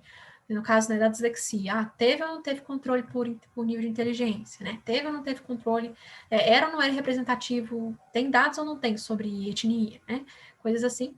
E aqui tem o outcome e os instrumentos utilizados. Então, a gente está falando de dislexia e de desempenho em leitura. Quais foram os instrumentos utilizados? O TDE, o não sei o quê, o LPI, né? E aí os principais achados. Isso varia muito, né? E depende muito dos seus objetivos, mas tem algumas coisas que não podem faltar, né? E aí é bom vocês darem uma olhadinha nisso, lá com base nessas diretrizes. É só o restinho, né? Às vezes vai ficar, alguns não vão estar relatados mesmo. Eles dividiram aqui, agora que eu lembrei, dividiram aqui por estudos quantitativos incluídos, estudos de modelos teóricos incluídos e estudos de análise de conceito, né, mas teóricos também incluídos. E aí eles fazem essa divisão. Esse aqui é um outro exemplo de um estudo. Aqui fala, né, o primeiro autor, o ano, o país e o tipo de prevenção. No caso, né, deve ser especificidade do trabalho. Aí o tipo de design do estudo, né? Então, é uma análise de cluster e um ensaio clínico randomizado. A população, né? Idosos, pacientes mais velhos, com depressão, com depressão maior ou menor, né? E tem especificidades. Enfim, só alguns detalhes para vocês conhecerem e irem vendo, né? O que pode entrar, o que não pode entrar. É um trabalho de sistematização mesmo dessas informações. O difícil é saber quando parar, né? Quantos detalhes dá. E esse aqui eu só deixei mais por curiosidade, que caso fosse feita uma meta-análise, vocês iam ver um forest plot, né? Um gráfico de floresta, de árvore, já esqueci já qual é a tradução. E aí vocês iam ver, né? Esse aqui é o tamanho de efeito total, e aí você ia ver se está acima ou abaixo do esperado. É um modelo de síntese muito bacana, mas eu não vou me delongar nisso, não. E é isso, gente. Qualquer coisa que tenha ficado confusa, qualquer dúvida que vocês tiverem, por favor, entrem em contato comigo. Né? Se vocês quiserem saber aquele segredinho que eu falei, né, de acessar as referências, vocês me avisem. E é isso, gente. Muito obrigada pela atenção e boa sorte aí nos trabalhos de vocês.